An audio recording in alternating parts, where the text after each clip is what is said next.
اعوذ باللہ من الشیطان الرجیم بسم اللہ الرحمن الرحیم رب اشرح لی صدری ویسر لی امری واحلل عقدۃ من لسانی یفقہوا قولی اللہم فقہنا فی الدین رب یسر ولا تعسر وتمم بالخیر وبک نستعین رب زدنی علما رب زدنی علما رب زدنی علما۔ السلام علیکم ورحمۃ اللہ وبرکاتہ۔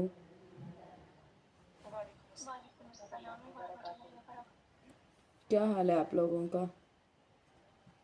الحمدللہ، آپ کیسی ہیں؟ آپ الحمدللہ۔ ہم اپنی کلاس کا آغاز کرتے ہیں۔ اللہ رب العزت کے فضل سے آج ہمارا پارہ نمبر 9 ہے اور سورہ اعراف جو ہے وہ ہم نے شروع کی ہوئی ہے۔ ہم سیدنا شعیب علیہ السلام کے بارے میں پڑھ رہے تھے۔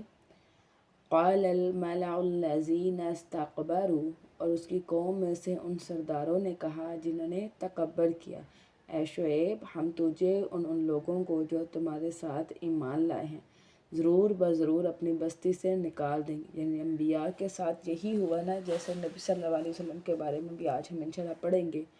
کہ ان کے خلاف یہ سازش کی گئی تھی کہ ان کو ان کے ملک سے نکال دیا جائے، یعنی مکہ سے،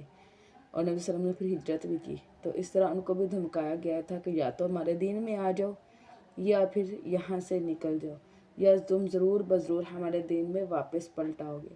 شعیب نے کہا اور اگرچہ ہم ناپسند کرنے والے یعنی ہم اس سے کراہت محسوس کرتے ہوں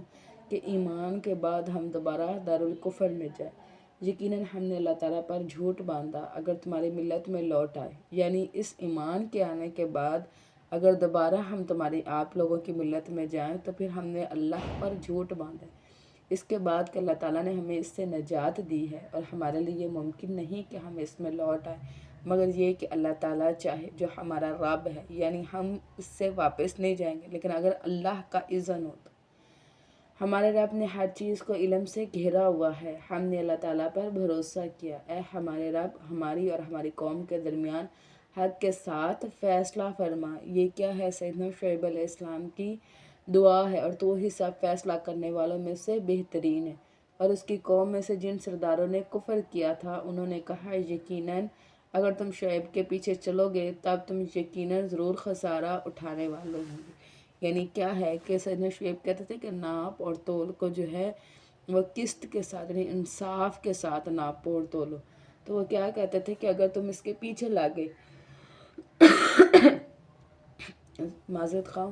تو پھر تو تم خسارہ اٹھانے والے ہو جاؤ گے۔ یعنی کیا ہے کہ تمہارا مال جو ہے وہ ختم ہو جائے گا۔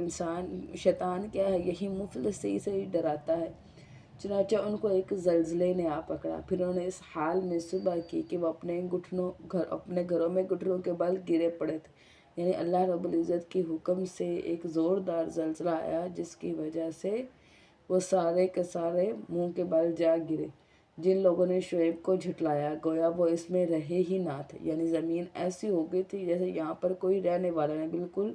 ویران۔ وہ لوگ جنہوں نے شعیب کو جھٹلایا وہی خسارہ اٹھانے والے تھے، یعنی وہ یعنی اللہ کی حکم کے مطابق ماپ تول کرنے کو خسارہ سمجھ رہے تھے، تو اللہ نے ان کی جانوں سے ہی ختم کر دیا۔ سو شعیب ان سے واپس لوٹا اور کہا اے میری قوم، بلا شبہ یقیناً میں نے تمہیں اپنے رب کے پیغامات پہنچا دیے اور میں نے تمہاری خیر خواہی کی، تو میں انکار کرنے والے لوگوں پر کیسے افسوس کروں۔ یعنی اللہ کا پیغام آیا تھا، اللہ کا نبی آیا تھا، اس نے اللہ کی رسالت پہنچائی تھی،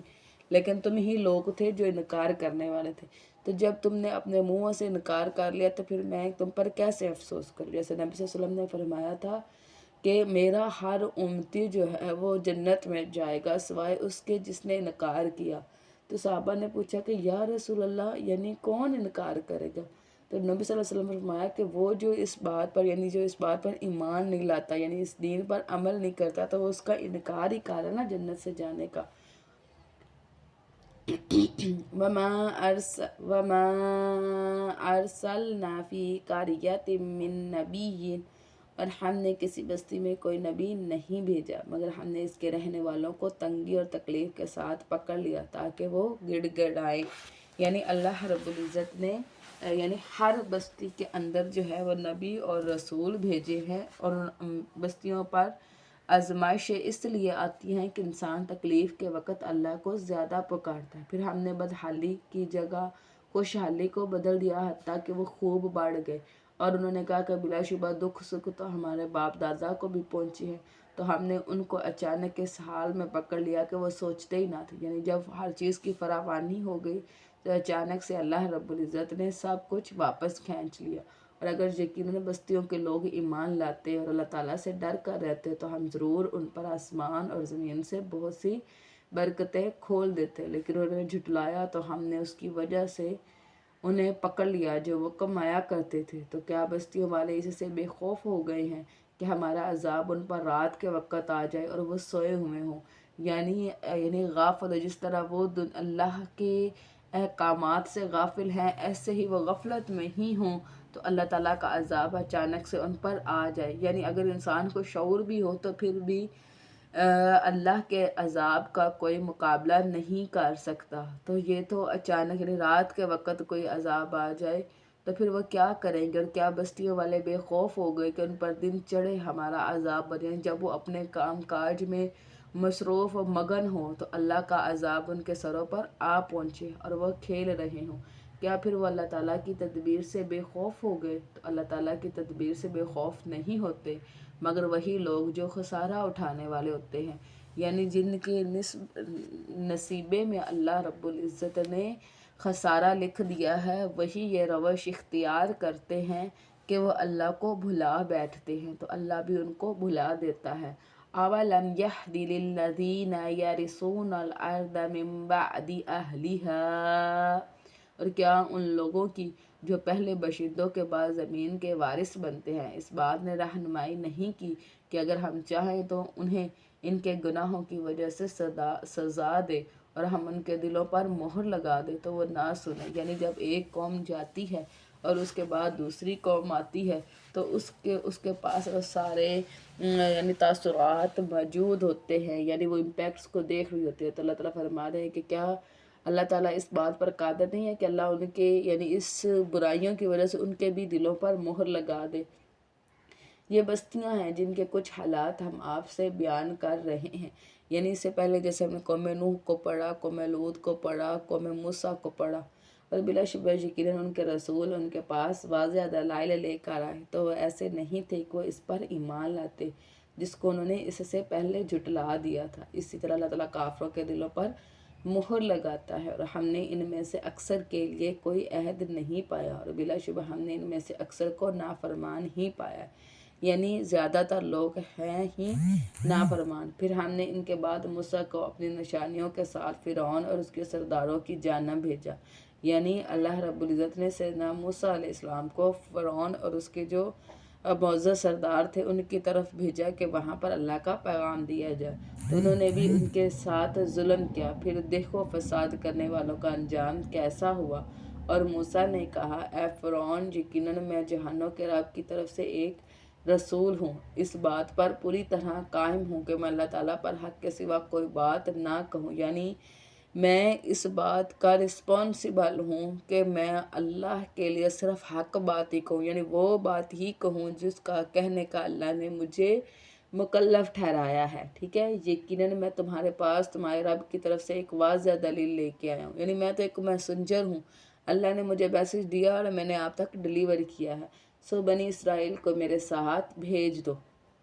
فرعون نے کہا، اگر تم کوئی نشانی لے کر آئے ہو تو وہ لے آؤ، یعنی اپنی اس بات کی دلیل دو کہ تم سچے ہو، اگر تم سچوں میں سے ہو۔ تو موسیٰ نے اپنی لاٹھی پھینکی تو چانا وہ ایک ظاہر اسدحا تھی،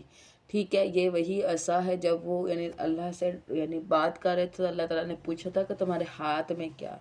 تو وہ عصا ہے۔ تو جب انہوں نے کیا کیا، اس کو پھینکا تو وہ ایک کیا بن گئی، ایک اسدحا بن گئی، اور اس نے اپنا ہاتھ نکالا تو اچانک وہ دیکھنے والوں کے لیے سفید چمکتا ہوا تھا، یعنی یہ کوئی ایسے برس کی وجہ سے سفید نہیں تھا بلکہ نور کی وجہ سے سیدنا موسیٰ علیہ السلام کا ہاتھ جو تھا وہ سفید تھا، یعنی نور تھا اس کے اوپر، ٹھیک ہے۔ فرعون کی قوم میں سے سرداروں نے کہا، یقیناً یہ شخص بڑا ماہر جادوگر ہے، یعنی اس وقت جس طرح ہماری بایولوجی، کیمسٹری، میتھمیٹکس یہ سارے سائنٹیفک علوم ہیں، اس طرح جادوگری بھی ایک علم ہے، اور یعنی اس کو وہ پروہیبٹڈ نہیں سمجھتے تھے، جس طرح ہم ان علوم کے بارے میں سیکھتے ہیں وہ اس کے بارے میں اس طرح سیکھا کرتے تھے، ٹھیک ہے۔ اور اس وقت میں یہ جادو اپنے عروج پر تھا، تو اس لیے جب انہوں نے دیکھا تو فوراً سے ان کے ذہن میں یہی آیا، اور انہوں نے کہا کہ یہ تو بہت بڑا جادوگر ہے، یعنی اس طرح اگر وہ لکڑی پھینکتا ہے اور وہ کیا ہے سانپ بن جاتی ہے، وہ چاہتا ہے کہ تمہیں تمہاری زمین سے نکال دے، تو تم کیا حکم دیتے ہو؟ یعنی اس نے فوراً ہی اس معجزات کو بجائے کہ انڈرسٹینڈ کر کے کھلے دل سے اس کو قبول کرے، بلکہ اس نے اپنے ساتھیوں سے یہ کہا کہ یہ تو جادوگر ہے اور ہمیں اپنے زمین سے نکالنا چاہتا تھا، اب ان کے بارے میں ہم کیا کریں؟ اپنے ساتھیوں کے ساتھ مشورہ کرنے لگ گیا۔ انہوں نے کہا اس سے اور اس کے بھائی کو انتظار میں رکھو، اور تم شہر میں جمع کرنے والے بھیج دو، یعنی شہر میں ہرکارے بھیجو کہ جتنے بھی ماہر جادوگر ہیں وہ فرعون کے دربار میں پہنچے، وہ آپ کے پاس ہر ماہر جادوگر کو لے آئے۔ اور جادوگر فرعون کے پاس آئے، انہوں نے کہا اگر ہم غالب رہے تو ہمارے لیے ضرور کچھ صلہ ہوگا۔ اب یہ کیا ہے کہ وہ ایک طرح کا پیکٹ کر رہے ہیں کہ اگر اس مقابلے میں ہم جیت جاتے ہیں تو ہمیں کیا جو ہے وہ یعنی سٹیٹس جو ہے وہ ملے گا۔ فرعون نے کہا ہاں، اور یقیناً تم ضرور مقرب لوگوں میں سے ہو گئے، یعنی میں تمہیں اپنے پاس جو ہے مقربین میں جگہ دوں گا، یعنی خاص قسم کے جو عہدے ہوں گے ان پر تم کو فائز کیا جائے گا۔ جادوگروں نے کہا اے موسیٰ، یا تو تم پھینکو یا ہم ہی پھینکنے والے، یعنی یا تو تم سٹارٹ لو یا ہم سٹارٹ لیتے ہیں۔ موسیٰ نے کہا تم ہی پھینکو، یعنی سیدنا موسیٰ علیہ السلام نے کہا کہ اب جب اللہ کے مقابلے پہ تم لوگ آ ہی گئے ہو تو حجت تمام ہو کہ پتہ ہو کہ تم لوگوں نے سٹارٹ کیا ہے اس چیز کو۔ پھر جب انہوں نے پھینکا تو لوگوں کی آنکھوں پر جادو کر دیا، انہیں دہشت زدہ کر دیا، وہ بہت بڑا جادو لے آئے تھے۔ اب یہ کیا ہے کہ جادو کی بڑی قسمیں ہیں، لیکن یہاں پر جو بیان کیا جا رہا ہے اس سے پتہ چل رہا ہے کہ اصل میں جو جادو ہوتا ہے وہ یعنی چیز کو تبدیل نہیں کرتا، بلکہ یعنی آنکھوں پر جادو ہو جاتا ہے، ٹھیک ہے۔ تو یہ کیا ہے کہ یہ جادو کی وہ قسم ہے جس میں آنکھوں پر جادو ہو گیا تھا کہ انہوں نے جب رسیاں پھینکی تو دیکھنے والوں کو وہ ایسے لگ رہی تھی کہ وہ میدان میں سانپ چل رہے ہیں، ٹھیک ہے۔ تو انہوں نے اس لیے اس جادو کی وجہ سے لوگ کیا ہو گئے؟ دہشت زدہ ہو گئے، اور وہ بہت بڑا جادو لے کر، یعنی یہ بڑی چیز تھی کہ جادو کی یعنی اس کی نیچر کو ہی بدل دینا، ٹھیک ہے۔ تو اس کے بارے میں جو ہے یہاں پر فرمایا اور ہم نے موسیٰ کو وحی کی کہ اپنا عصا پھینک دو، یعنی اس سے پہلے سیدنا موسیٰ علیہ السلام ابھی خاموشی سے اس کو دیکھ ہی رہے تھے، پھر اللہ تعالیٰ نے وحی کی کہ جو تمہارے دائیں ہاتھ میں ہے اس کو تم پھینکو، تو اچانک وہ نگلنے لگا جو وہ جھوٹ گھڑ رہے تھے۔ تو کیا ہوا کہ جب سیدنا موسیٰ علیہ السلام نے اپنا عصا پھینکا تو وہ ایک اژدہا بن گیا جو میدان میں چلنے لگا، اور جہاں جہاں پہ وہ سانپ تھے ان کو نگل رہا تھا۔ اب اس کے بارے میں دو یعنی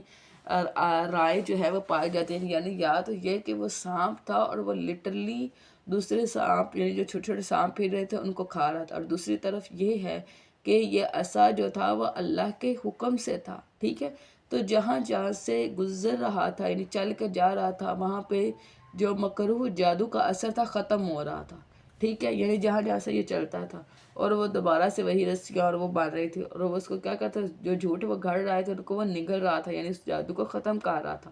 سو حق ثابت ہو گیا، اور جو کچھ وہ کر رہے تھے وہ باطل ہو گیا، یعنی اللہ تعالیٰ نے حق کو حق کر دیا اور باطل کو باطل کر دیا۔ تو اس موقع پر جادوگر مغلوب ہو گئے اور ذلیل ہو کر واپس لوٹے، یعنی جو جادوگر ہے وہ ہار گئے، سیدنا موسیٰ علیہ السلام جو تھے وہ جیت گئے، اور جادوگر سجدے میں گرا دیے گئے۔ یعنی جس طرح کوئی بھی انسان جو اپنی فیلڈ میں ایکسپرٹ ہوتا ہے اس کو دیکھ کر پتہ چل جاتا ہے کہ یعنی یہ چیز میں کیا کمی ہے اور کیا زیادتی ہے، کیا اچھائی ہے کیا برائی ہے، چونکہ وہ جادوگر تھے، اپنے فیلڈ کے ماہر تھے، ان کو دیکھنے سے ہی پتہ چل گیا تھا کہ یہ جادو نہیں ہے بلکہ یہ ایک معجزہ ہے۔ تو اس کو دیکھ کر وہ فوراً ہی سیدنا موسیٰ علیہ السلام پر ایمان لے آئے۔ قالوا آمنا برب العالمین، اور انہوں نے کہا کہ ہم جہانوں کے بادشاہ پر ایمان لاتے ہیں جو موسیٰ اور ہارون کا رب ہے۔ فرعونیوں نے کہا تم اس سے پہلے ہی اس پر ایمان لے آئے ہو کہ میں تمہیں اجازت دیتا۔ یعنی اس وقت ان کی رائے اس قدر یعنی ڈپینڈنٹ تھی اپنے لیڈر پر کہ وہ یعنی ایمان بھی اس کی ہی اجازت سے لانا تھا. اس لیے تو وہ کہتا تھا کہ میں تمہارا رب ہوں. تو نے کہا کہ میں تمہیں اجازت دوں اس سے پہلے ہی تم لوگ کیا کہ تم موسیٰ پر ایمان لے آؤ. یقیناً یہ تو ایک سازش ہے جو تم نے شہر میں کی ہے. اب وہ کیا کہ جب اس کا یہ والا عمل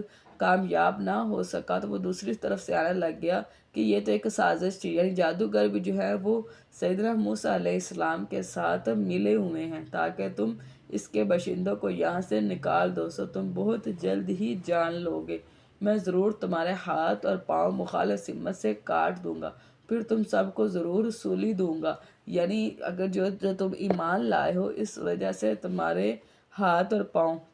مخالف، یعنی ایک طرف کا دایاں ہاتھ اور بایاں پاؤں یعنی اپوزٹ جو ڈائریکشن، اس میں کاٹوں گا، پھر تم سب کو ضرور سولی دوں گا. انہوں نے کہا یقینا ہم اپنے رب کی طرف ہی لوٹنے والے ہیں. یعنی اگر آپ دیں تب بھی ہم نے اللہ کی طرف لوٹنا ہے، اور اگر ہم زندہ رہیں تو پھر بھی موت کے بعد ہم نے اللہ کی طرف ہی لوٹنا ہے. تو آپ جو آپ نے کرنا ہے وہ کر گزرے، اور تم کسی اور بات کا ہم سے انتقام نہیں لیتے مگر یہ کہ جب ہمارے رب کی آیات ہمارے سامنے آ گئی تو ہم ان پر ایمان لے. یعنی ہمیں قتل کرنے کی صرف یہی ایک وجہ ہے کہ ہم اللہ رب العزت جو کائنات کا رب ہے اس پر ایمان لیں. یعنی اگر اللہ نے ہمارا سینہ روشن کر دیا ہے تو اس وجہ سے ہمیں جو ہے وہ سولی پر چڑھایا جا رہا ہے. اے ہمارے رب ہم پر صبر انڈیر دے اور ہمیں اس حالت میں وفات دینا کہ فرما بردار ہو. یعنی یہ جو تکلیفیں ہمیں دے گا اس پر ہمارے قدم جو ہے وہ جما دے اور ہمیں صبر دے تاکہ ہم اس دین پر جمع رہیں اور ہم اس حال میں اللہ آپ سے ملاقات کریں کہ ہم آپ کے اطاعت گزار ہوں. وقال الملأ اور سرداروں نے کہا، اور قوم فرعون کے سرداروں نے کہا، کیا تو نے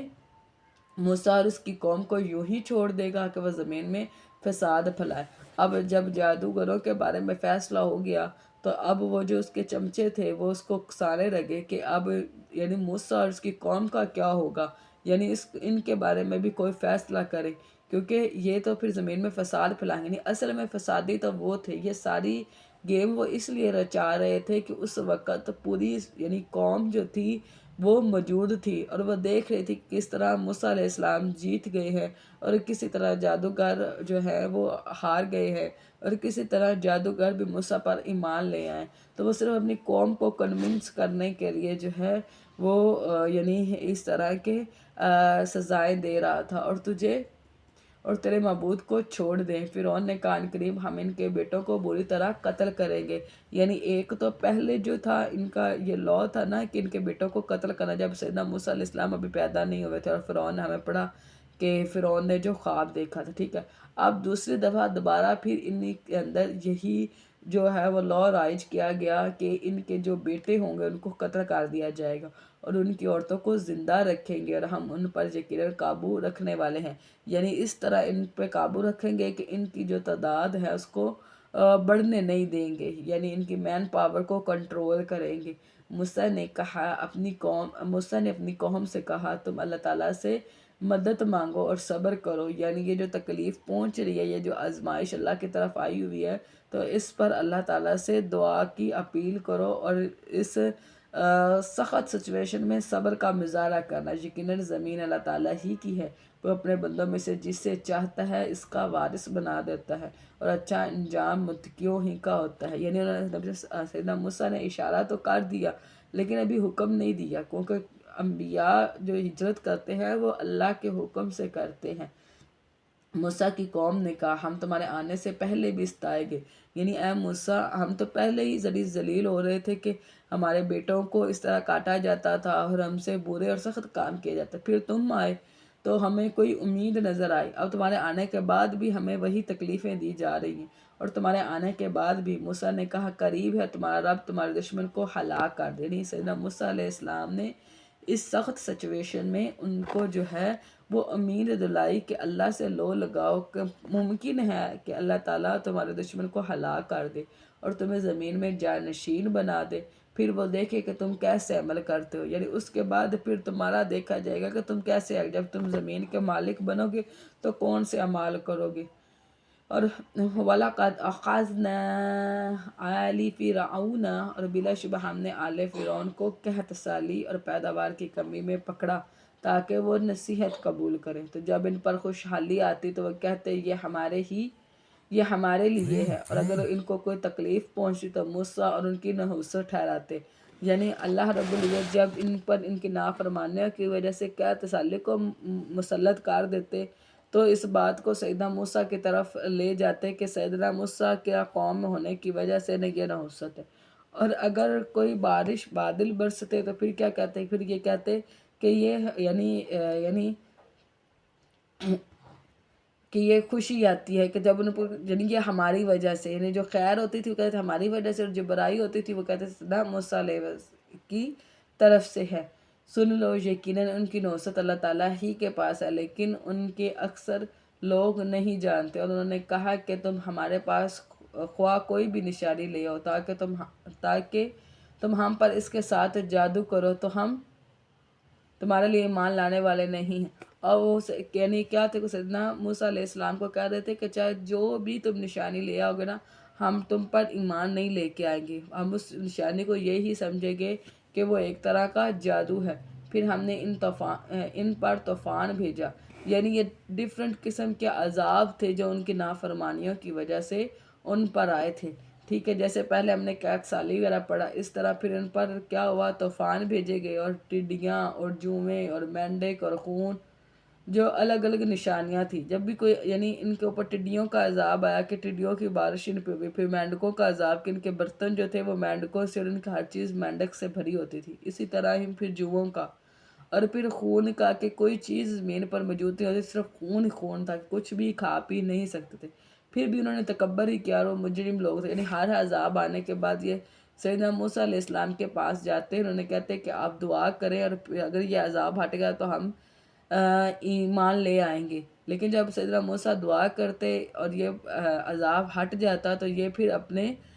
دین میں واپس لوٹ جایا کرتے تھے۔ اور جب ان پر کوئی عذاب آ پڑتا تو کہتے اے موسیٰ اپنے رب سے ہمارے لیے دعا کرو جو اس نے تمہارے ہاں عہد کو رکھا ہے، یقیناً اگر تم ہم پر سے یہ عذاب دور کر دو تو ہم ضرور تمہارے اوپر ایمان لے آئیں گے اور ہم تمہارے ساتھ بنی اسرائیل کو ضرور بھیج دیں گے۔ پھر جب ہم ان سے ایک وقت تک عذاب کو دور کر دیتے جس کو وہ پہنچنے والے ہی تھے تو اچانک وہ عہد کو توڑ دیتے۔ اب جو عہد وہ سیدنا موسیٰ علیہ السلام کے ساتھ کرتے کہ وہ اس پر ایمان لے کے آئیں گے تو اس کیا کرتے تھے، اس کو توڑ دیتے تھے۔ چنانچہ ہم نے ان سے انتقام لیا، بس ہم نے انہیں سمندر میں غرق کر دیا، یعنی جب یہ نہیں ٹلے تو پھر اس وقت ہی ٹلے جب اللہ نے ان کو غرق کر دیا، اس وجہ سے کہ بلا شبہ انہوں نے ہماری آیات کو جھٹلایا، وہ ان سے غافل تھے۔ اور جو لوگ کمزور سمجھے جاتے تھے انہیں ہم نے اس زمین کے مشرقوں اور مغربوں کا وارث بنایا جس میں ہم نے برکت رکھی تھی۔ اس سے مراد بیت المقدس ہے کہ اللہ رب العزت نے بنی اسرائیل کو پھر اس یعنی بیت المقدس کا جو ہے وہ وارث بنا دیا، اور آپ کے رب کی بہترین بات بنی اسرائیل پر پوری ہو گئی کیونکہ انہوں نے صبر کیا۔ یعنی جب ان کے اوپر تکلیفیں آئی، آزمائشیں آئیں، یعنی جب ان کو یعنی ان کے اولاد کو کاٹا جا رہا تھا اور اس پر اللہ تعالیٰ نے ان کے نبی نے ان کو کیا کہا تھا، صبر کرو۔ تو صبر کرنے کی وجہ سے اللہ تعالیٰ نے ان کو ایک ایسا علاقہ دیا جہاں پر ہر طرح کی نعمت تھی اور اللہ کی برکت تھی، اور ہم نے فرعون اور اس کی قوم کو وہ سب کچھ تباہ کر دیا، جو محلات وہ بناتے تھے اور جو عمارتیں وہ بلند کرتے تھے۔ یعنی ان کے غرق ہونے کے بعد وہ سارے محلات جو شان و شوکت اور جلال میں اس نے بنائے تھے وہ سارے کھنڈرات کی شکل اختیار کر گئے، اور ہم نے بنی اسرائیل کو سمندر سے پار اتارا تو وہ ایک قوم پر آئے جو اپنے بتوں پر جمے بیٹھے تھے۔ انہوں نے کہا اے موسیٰ ہمارے لیے بھی کوئی معبود بنا دو جیسا کہ ان کے کچھ معبود ہیں۔ یعنی جب انہوں نے سمندر پار کیا تو سامنے انہوں نے ایک قوم کو دیکھا، اور وہ قوم کیا تھی کہ وہ ایک طرح کے بتوں کی پوجا کر رہی تھی۔ تو انہوں نے بھی خواہش کی، جیسے نبی صلی اللہ علیہ وسلم اور ان کے صحابہ کچھ جا رہے تھے جو کفار مکہ تھے، وہ ایک بیری کے درخت کے نیچے بیٹھے ہوئے تھے اور وہاں پر انہوں نے اپنی تلواریں اور اپنی یعنی جو ڈیفنس کے چیزیں تھیں وہ انہوں نے ساری وہاں پر رکھی ہوئی تھی، اور وہاں پر اس کا یعنی عبادت گاہ بنائی ہوئی تھی۔ تو صحابہ نے نبی سے پوچھا کہ یا نبی ہمارے لیے بھی کوئی اس طرح بنا دے جس طرح ان کے لیے ہے۔ تو نبی نے کہا کہ یہ بری چیز ہے، یعنی یہ اچھی بات نہیں ہے کہ اس طرح کا کوئی، یہ تو شرک کی چیزیں ہیں۔ تو ایسے ہی سیدنا موسیٰ سے بھی ان کی قوم نے کہا تھا، موسیٰ نے کہا کہ تم لوگ جہالت کی باتیں کرتے ہو، جیسے نبی نے جواب دیا کہ یہ تو جہالت کی چیز ہے، بلا شبہ برباد کیا جانے والا ہے وہ کام جس میں یہ لوگ مشغول ہے، اور باطل ہے جو کچھ وہ کرتے چلے آ رہے ہیں، یعنی اس کا کوئی اجر نہیں ملے گا ان لوگوں کو۔ اور موسیٰ نے کہا کہ اللہ تعالیٰ کے سوا تمہارے لیے میں کوئی اور معبود تلاش کروں۔ سیدنا موسیٰ نے کہا کہ میں اللہ کو چھوڑ کر کوئی اور معبود بناؤں، حالانکہ اس نے تمہیں جہانوں پر فضیلت عطا کی۔ اپنے اس وقت زمین پر سب سے افضل لوگ جو تھے وہ بنی اسرائیل تھے، اور جب ہم نے آل فرعون سے تمہیں نجات دی تھی، وہ تمہیں برا عذاب دیتے تھے، تمہارے بیٹوں کو بری طرح قتل کرتے اور تمہاری عورتوں کو زندہ رکھتے، اور اس میں تمہارے رب کی جانب سے بہت بڑی آزمائش، یعنی یہ بہت بڑی تکلیف تھی، بہت بڑی آزمائش تھی کہ بیٹوں کا قتل ہو جانا۔ اور ہم نے موسیٰ سے 30 راتوں کی میعاد مقرر کی۔ اب چونکہ فرعون پیچھے رہ گیا، ڈوب گیا، غرق ہو گیا، نیا علاقہ تھا، نئی قوم تھی اور نئی جگہ تھی، تو اللہ تعالیٰ نے سیدنا موسیٰ علیہ السلام کو کوہ طور پر بلایا، کس وجہ سے؟ تاکہ شریعت کے احکام دے سکے، یعنی پورا ایک پورا ڈاکومنٹ ہو جس کے اوپر تمام پرنسپل ہوں کہ کس سے کیسے زندگی گزارنی ہے، ٹھیک ہے، یعنی ایک پورا لا جو ہے وہ ڈیفائن کیا جائے گا۔ اور ہم نے موسیٰ سے 30 راتوں کی میعاد مقرر کی، یعنی وہ 30 راتوں کی میعاد تھی، اور ہم نے ان کو 10 راتوں سے پورا کیا، پھر اس کے اندر 10 سے مزید اضافہ کیا گیا، یعنی کل ملا کر 40 راتیں جو تھی، اس کے رب کی مقررہ مدت 40 راتیں مکمل ہو گئی۔ اور موسیٰ نے اپنے بھائی ہارون سے کہا تم میری قوم ہے، میرے جان نشین رہو، یعنی جب وہ جانے لگے تو اپنے بعد جو ہے وہ اپنے بھائی کو اپنا نائب کے طور پر جان نشین بنا گیا، اور اصلاح کرنا اور فساد کرنے والوں کے راستے کی پیروی نہ کر، یعنی ان لوگوں کی اصلاح کرتے رہنا اور ایسے یعنی فسادیوں کی اطاعت نہیں کرنی۔ اور جب موسیٰ ہمارے مقرر کردہ وقت کے لیے آیا اور اس کے رب نے اس سے کلام کیا تو اس نے کہا اے میرے رب مجھے دکھا کہ میں تیری طرف دیکھوں۔ اب جب اس نے اللہ رب العزت سے سیدنا موسیٰ علیہ السلام نے کلام کیا تو اس کے بعد ان کے دل میں یہ شوق پیدا ہوا، یعنی دیدار کا شوق، جیسے کہ ہم سب اس بات کا شوق رکھتے ہیں، اور نبی کی بھی حدیث ہے کہ جو جنت میں جب داخل کیے جائیں گے تو لوگ جو ہے وہ اللہ تعالیٰ کے دیدار کریں گے۔ تو صحابہ نے کہا کیسے؟ انہوں نے کہا جیسے اب آپ چاند کو یا سورج کو دیکھتے ہو تو آپ کو مشکل نہیں نہ ہوتی، ایسے ہی آپ یعنی اللہ کے دیدار کرو گے جنت میں۔ تو اسی طرح ہی سیدنا موسیٰ علیہ السلام کے دل میں شوق پیدا ہوا کہ وہ اللہ رب العزت کو دیکھ لے۔ فرمایا تو مجھے ہرگز نہیں دیکھ سکتا، جس طرح ہم نے کل پڑھا نا کہ آنکھیں اس کو پا نہیں سکتی، لیکن وہ آنکھوں کو پا لیتا ہے، یعنی انسانی آنکھ کے اندر یہ کیپیسٹی نہیں ہے کہ وہ اللہ رب العزت کو دیکھ سکے۔ لیکن پہاڑ کی طرف دیکھو، اگر وہ اپنی جگہ برقرار رہا تو عنقریب تم مجھے دیکھ لو گے۔ تو جب اس کے رب نے پہاڑ پر جلوہ ڈالا تو اسے ریزہ ریزہ کر دیا اور موسیٰ بے ہوش ہو کر گر پڑا، یعنی سامنے پہاڑ کی طرف دیکھو۔ تو جب اس پر جلوہ ڈالا ٹکڑے، جب اتنے بڑے پہاڑ کو لمحوں میں نیست و نابود ہوتے ہوئے دیکھا تو سیدنا موسیٰ علیہ السلام اس وحشت زدہ سچویشن کی یعنی جو اثر تھا اس کو قبول نہ کر پائے اور وہاں پر بے ہوش ہو گئے۔ پھر جب ہوش میں آیا اس نے کہا تو پاک ہے، میں نے تجھ سے توبہ کی اور میں ایمان لانے والوں میں سب سے پہلا ہوں، یعنی یہ جو میں نے جرت کی کہ آپ سے دیدار کا سوال کیا یہ یعنی سوء ادب تھا، تو میں اس پر آپ سے جو ہے وہ توبہ کی اپیل کرتا ہوں۔ اللہ تعالیٰ نے فرمایا اے موسیٰ یقیناً اپنے پیغامات اور کلام کے ساتھ میں نے تجھے تمام لوگوں میں سے منتخب کیا ہے، یعنی اللہ رب العزت نے سیدنا موسیٰ علیہ السلام کو رسالت کے لیے جو ہے وہ منتخب کیا، سو لے لو جو میں نے تمہیں دیا ہے اور شکر کرنے والوں میں سے ہو جائے، یعنی اللہ کی طرف سے جو نعمت، حکمت، رسالت، نبوت، کتاب جو کچھ بھی عطا ہوا ہے ان سب پر اللہ کا شکر ادا کرو اور ان کو مضبوطی سے تھام لو۔ اور ہم نے تختیوں میں اس کے لیے ہر قسم کی نصیحت، ہر چیز کی تفصیل لکھ دی تھی، سو ان کو قوت سے پکڑو، یعنی یہ وہ الواح تھی جن کے اوپر پوری یعنی ایک سوسائٹی کی قانون سازی یعنی جو ہے وہ تحریر کی ہوئی تھی کہ اس کو کیسے لے کر چلنا ہے، سو ان کو قوت سے پکڑو اور اپنی قوم کو بھی حکم دو کہ وہ ان کی اچھی باتیں پکڑے رکھیں، جلد ہی میں تمہیں نافرمانوں کے گھر دکھاؤں گا۔ ان قریب میں اپنی آیات سے پھیر دوں گا ان لوگوں کو جو زمین میں ناحق بڑے بنتے ہیں، اور اگر وہ ہر قسم کی نشانی دیکھے تو بھی ان پر وہ ایمان نہیں لائیں گے، اور اگر وہ بھلائی کا راستہ دیکھ لے تو بھی اس کا اپنا راستہ نہ بنائیں گے، یعنی اگر خیر کو وہ دیکھ بھی لیں گے تو وہ اس کو اپنائیں گے نہیں، اور اگر وہ گمراہی کا راستہ دیکھ لے تو اس کا راستہ بنا لے، یعنی بھلائیوں کی نسبت کیا ہے، برائیاں سمیٹنے والے لوگ بن جائیں گے۔ یہ اس وجہ سے کہ انہوں نے ہمارے آیات کو جھٹلایا، یعنی جب سیرت سے اللہ کے ساتھ ہی کوئی تعلق نہیں تو پھر خیر اور شر کی تمیز کیسے سینے کے اندر اتر سکتی ہے، اور وہ ان سے غافل ہیں۔ اور جن لوگوں نے ہمارے آیات کو اور آخرت کی ملاقات کو جھٹلایا ان کے اعمال ضائع ہو گئے، انہیں وہی بدلہ دیا جائے گا جو وہ عمل کرتے تھے۔ وَاتَّخَذَ قوم موسیٰ، اور موسیٰ کے بعد قوم موسیٰ نے اپنے زیوروں سے بچڑا بنایا۔ اب جب یہ قوم آئی تھی تو ان کے پاس فرعونی عورتوں کے کچھ زیور موجود تھے، ٹھیک ہے۔ اب وہ اس بات میں تکلیف محسوس کرتے تھے کہ ان کے زیور ہمارے پاس ہے، تو ایک یعنی اپنے زیوروں سے بچڑا بنایا، ایک جسم تھا جس میں گائے کی آواز تھی، کیا انہوں نے دیکھا نہیں کہ وہ ان سے بولتا نہیں۔ اب کیا تھا کہ ایک سامری تھا، یہ ایک طرح کا جادوگر تھا، اس نے کیا کیا کہ ساری قوم کے سے زیورات لیے، ان کو پگھلایا اور ایک طرح کا بچڑا بنا دیا،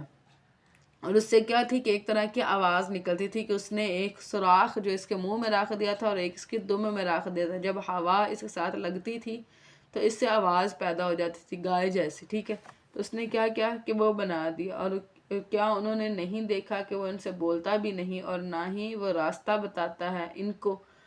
اسے انہوں نے پکڑ لیا اور وہ تھے ہی ظالم، یعنی سامنے نے کہا تھا کہ یہی تو وہ تمہارا رب ہے جسے موسیٰ علیہ السلام یعنی ملاقات کرنے گئے، تو قوم نے اسی کو ہی رب سمجھ لیا تھا، کیونکہ قوم کا نے دیکھا نا پہلے جھکاؤ جو ہے وہ بتوں کی طرف تھا، اور جب وہ نادم ہوئے اور انہوں نے دیکھا کہ واقعی وہ گمراہ ہو گئے ہیں، انہوں نے کہا اگر ہمارے رب نے ہم پر رحم نہ کیا اور ہمیں نہ بخشا تو ہم ضرور خسارہ پانے والے میں سے ہو گئے۔ جب ان کو احساس ہوا، یعنی جب سیدنا موسیٰ واپس آئے اور انہوں نے دیکھا تو پھر اس وقت ان کو احساس ہوا اور وہ نادم ہوئے کہ وہ کس قسم کا گھٹیا یعنی کام جو ہے وہ کر رہے تھے، اور جب موسیٰ غصے سے بھرے ہوئے افسوس کرتے ہوئے اپنی قوم کی طرف واپس آئے، سیدنا موسیٰ علیہ السلام کو وہیں اللہ رب العزت نے جو ہے وہ بتا دیا تھا کہ تمہاری قوم نے پیچھے سے جو ہے وہ بچڑے کو یعنی اپنا رب بنا لیا ہے، تو وہیں سے غصے سے بھرے ہوئے آئے اور اپنی قوم کی طرف واپس آئے، اور اس نے کہا تم نے میری بہت بری جانشینی کی، کیا تم نے اپنے رب کے حکم سے جلد بازی کی، یعنی انہوں نے اپنے رب بھائی سے گلا کیا کہ تم نے اچھی جانشینی نہیں کی، اور پھر اپنی قوم سے گلا کیا کہ کیا تمہارے اندر اتنی بے صبری تھی کہ تم اتنا بھی صبر نہ کر سکے کہ اللہ کا حکم آ جاتا، یعنی تم نے اس میں جلدی کی، اور اس نے تختیاں پھینک دی، یعنی وہ اتنے زیادہ غصے میں تھے کہ وہ تختیاں انہوں نے ایک سائیڈ پر جو ہے وہ پھینک دیا اور اپنے بھائی کا سر پکڑ کر اپنی طرف کھینچنے لگے، یعنی سیدنا موسیٰ علیہ السلام ان کی داڑھی کے بالوں کو اور سر کے بالوں کو غصے میں پکڑ کر اپنی طرف کھینچا۔ ہارون نے کہا، یعنی ان کے بھائی ہیں، اے میری ماں کے بیٹے، یقیناً قوم نے مجھے کمزور سمجھا تھا۔ اب وہ جو ہیں یعنی ماں اور باپ دونوں طرف سے ہی سیدنا موسیٰ علیہ السلام کے بھائی تھے، لیکن چونکہ ماں کا لفظ کہنے سے دل میں ایک نرمی پیدا ہوتی ہے، اس وجہ سے انہوں نے کہا کہ اے میری ماں کے بیٹے، یقیناً قوم نے مجھے کمزور سمجھا، یعنی قوم جو تھی وہ تعداد میں زیادہ تھی اور میں ایک ترقریب تھا کہ مجھے قتل ہی کر ڈالتے، یعنی اگر میں ان کو یعنی سمجھانے کی بات کرتا تھا تو یہ اس طرح ضد پر اڑے ہوئے تھے کہ یعنی یہ کام ان کے لیے آسان تھا کہ وہ مجھے ہی قتل کر دیتے، سو آپ دشمنوں کو مجھ پر خوش ہونے کا موقع نہیں دے، یعنی اس طرح کا رویہ میرے ساتھ کر کے دشمنوں کو خوش نہ کرے اور مجھے ان ظالم لوگوں کے ساتھ شامل نہ کرے، اور یہ بھی نہ سمجھے کہ میں ان کے ساتھ ہوں، میں اس ظلم میں اور اس شرک میں ان کے ساتھ شریک ہوں، ایسا نہیں ہے۔ قال رب اغفر لی ولی اخی، اور موسیٰ نے کہا اے میرے رب مجھے اور میرے بھائی کو بخش دے اور ہمیں اپنی رحمت میں داخل کر لے، اور تو سب رحم کرنے والوں سے زیادہ رحم کرنے والا ہے۔ یقیناً جن لوگوں نے بچڑے کو پکڑ لیا ان قریب انہیں ان کے رب کا غضب پہنچے گا اور دنیا کی زندگی میں ذلت پہنچے گی، اور ہم جھوٹ باندھنے والوں کو ایسا ہی بدلہ دیتے ہیں، یعنی جو کچھ انہوں نے کیا ہے ان کے اس گناہوں کی وجہ سے اللہ کی طرف سے ان کے اوپر کیا ہے عذاب جو ہے وہ آئے گا، اور یہ ذلت اور مسکنت جو ہے وہ ان پر مسلط کی جائے گی، اور جن لوگوں نے برے اعمال کیے پھر اس کے بعد انہوں نے توبہ کی اور وہ ایمان لے آئے، یقیناً آپ کا رب اس کے بعد بے حد بخشنے والا، نہایت رحم کرنے والا۔ یعنی اللہ رب العزت اس بات سے خوش ہوتے ہیں کہ جب اس کے بندے ان سے توبہ کرتے ہیں۔ یعنی اللہ تعالیٰ فرماتے ہیں کہ یہ میرا بندہ ہے اور اس کو پتہ ہے کہ اس کا کوئی رب ہے اور وہ جو گناہوں کو معاف کرنے والا، تو یہ میرے سامنے جب توبہ کرتے ہیں تو پھر میں ان کے گناہوں کو معاف کر دیتا ہوں۔ اور جب موسیٰ کا غصہ ٹھنڈا ہو، یعنی جب سیدنا موسیٰ علیہ السلام نارمل ہوئے تو اس نے وہ تختیاں اٹھا لیں، جو تختیاں غصے میں پھینکی تھی ان کو اٹھا لیں، اور ان کی تحریروں میں ان کے لیے ہدایت اور رحمت تھی۔ یعنی ان تحریروں کے اوپر کندہ کیا ہوا تھا، یعنی اصول جو تھے وہ لکھے ہوئے تھے جو اپنے رب سے ڈرتے ہیں۔ یعنی بات یعنی ہسٹری میں آتا ہے کہ یہ ریڈ کلر کے ہیرے کی جو تھی تختیاں تھی، اور بعد میں آتا ہے گرین کلر کے ہیرے کی، اور بعد میں آتا ہے کہ پتھروں کی بنی ہوئی تختیاں تھی، ٹھیک ہے، جن کے اوپر یعنی لکھا ہوا تھا، ٹھیک ہے۔ لیکن یعنی یہ بھی ہو سکتا ہے، یعنی بعد میں یہ بھی آتا ہے کہ کچھ ہیرے یعنی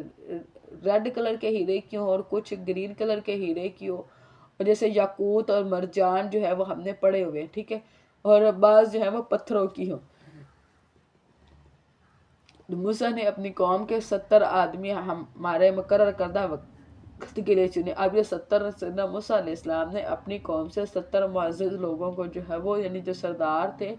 ان کو اکٹھا کیا، انہوں نے ایک وقت مقرر پر یعنی لے گئے تاکہ اللہ کے ہاں توبہ کرتے۔ پھر جب ان کو زلزلے نے پکڑ لیا تو موسیٰ نے کہا، اے میرے رب،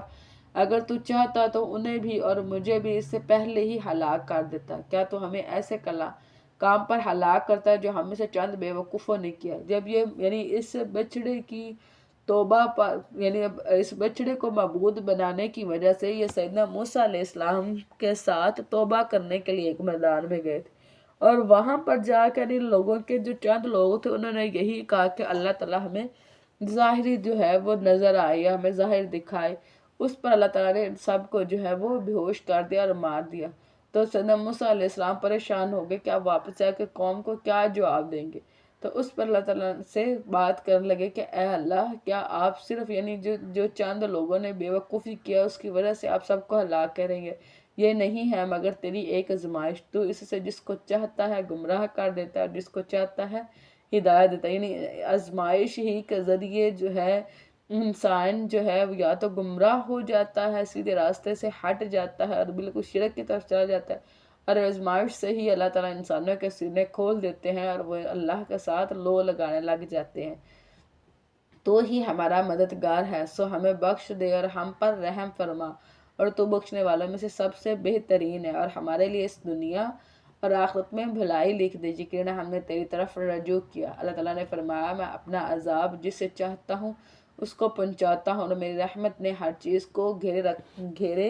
رکھا ہے۔ اللہ تعالیٰ نے اپنے عرش پر یہ لکھ رکھا ہے کہ جو میری رحمت ہے اس نے میرے غضب کو یعنی میری رحمت میرے غضب پر جو ہے وہ غالب ہے، ٹھیک ہے۔ اسے میں جلد ہی ان لوگوں کے لیے لکھوں گا جو اللہ تعالیٰ سے ڈرتا ہے، یعنی اللہ رب العزت کی رحمت ان لوگوں کو پہنچتی ہے جو اللہ کا خوف رکھتے ہیں اور زکوٰۃ ادا کرتے ہیں۔ اس کے سے مراد تزکیہ ہے کہ وہ کیا کرتے ہیں کہ وہ پاکی حاصل کرتے ہیں، اور ان کے لیے جو ہمارے آیات پر ایمان لاتے ہیں، جو لوگ اس رسول کی پیروی کرتے ہیں جو امی نبی ہے۔ یعنی یہاں سے مراد اللہ رب العزت جو ہے وہ نبی صلی اللہ علیہ وسلم کی صفات بیان کر رہے ہیں۔ تو پوچھا گیا نا کہ تورات اور انجیل میں نبی صلی اللہ علیہ وسلم کی کیا صفات بیان کی گئی ہیں، تو انہوں نے بتایا کہ تورات اور انجیل میں نبی کی وہی صفات بیان کی گئی ہیں جو قرآن پاک میں ہے۔ وہاں پہ یہی بتایا گیا کہ امی نبی ہے، اور آپ بہت سارے انٹرویوز جو ہے وہ سنیں تو اس میں سے بہت سارے اس لیے صرف اسلام کر لیا کہ نبی صلی اللہ علیہ وسلم امی نبی ہے، یعنی کہ نبی صلی اللہ علیہ وسلم پڑھنا اور لکھنا جو ہے وہ یعنی لکھنا جو ہے وہ نہیں جانتے تھے، پڑھنا اور لکھنا، ٹھیک ہے۔ تو لوگ بعض اوقات نبی کے بارے میں یہ چیز بتاتے ہوئے تھوڑا سا ہیزیٹیٹ فیل کرتے ہیں، حالانکہ یہ کوئی کمی نہیں ہے بلکہ نبی صلی اللہ علیہ وسلم کی صفت ہے، جس سے یہ ثابت ہوتا ہے کہ نبی صلی اللہ علیہ وسلم یعنی جسے پڑھنا لکھنا نہیں آتا اس نے ساری کائنات کے لوگوں کو پڑھایا اور لکھایا، اور ایک یعنی رہنما اور لیڈر پیدا کیے اور قوانین پیدا کیے، تو وہ کیسے تھا؟ اس سے صاف پتہ چلتا ہے کہ اللہ کی طرف سے ان کو یہ علم دیا جاتا تھا، جسے وہ اپنے ہاں تورات اور انجیل میں لکھا ہوا پاتے ہیں۔ یہ نبی کی صفت تھی جو تورات اور انجیل کے ہاں لکھی ہوئی تھی۔ وہ ان کو نیکی کا حکم دیتا ہے اور انہیں برائی سے روکتا ہے۔ یہ نبی صلی اللہ علیہ وسلم کی دوسری صفت ہے کہ وہ خیر کے کاموں پر جو ہے وہ ان کو لگاتا ہے اور ان کے لیے پاک چیزیں حلال کرتا ہے اور ناپاک چیزیں ان پر حرام کرتا ہے۔ وہ ان پر سے ان کے وہ بوجھ اور توق اتارتا ہے جو ان پر پڑے ہوئے تھے، یعنی جس طرح ہم نے اپنے دین میں یعنی غلف سے کام لے کر اس کے اندر اس طرح زبردستی کی ہوئی ہے اور بوجھ بنایا ہوا ہے کہ یعنی کس طرح جس طرح چیز کو اس کے اصل سے بڑھا دیتے ہیں، جیسے وضو میں یا جس طرح غسل میں یا جس طرح طہارت میں یا کسی بھی طرح، تو اس طرح کے بوجھ اتار آسانی پیدا کرتا ہے۔ جیسے طرح اگر پانی زیادہ ہے، صحیح مقدار میں ہے، تو پھر آپ 3 دفعہ ہی دھوئیں گے، لیکن اگر پانی بہت کم ہے تو پھر آپ 1 دفعہ بھی دھو لیں گے تو آپ کا وضو ہو جائے گا۔ جو لوگ اس پر ایمان لائے، انہوں نے اس کو قوت دی اور اس کی مدد کی اور اس نور کی اتباع کی جو اس کے ساتھ نازل کیا گیا، وہی لوگ کامیاب ہونے والے ہیں۔ قُلْ يَا أَيُّهَا النَّاسُ، آپ کہہ دیں اے لوگو، یقیناً میں تم سب کی طرف اللہ تعالیٰ کا رسول ہوں، وہ ذات جس کے لیے بادشاہت ہے تمام آسمانوں اور زمین کی، اس کے سوا کوئی معبود نہیں، وہی زندہ کرتا ہے اور وہی مارتا ہے، یعنی اللہ ہی ہے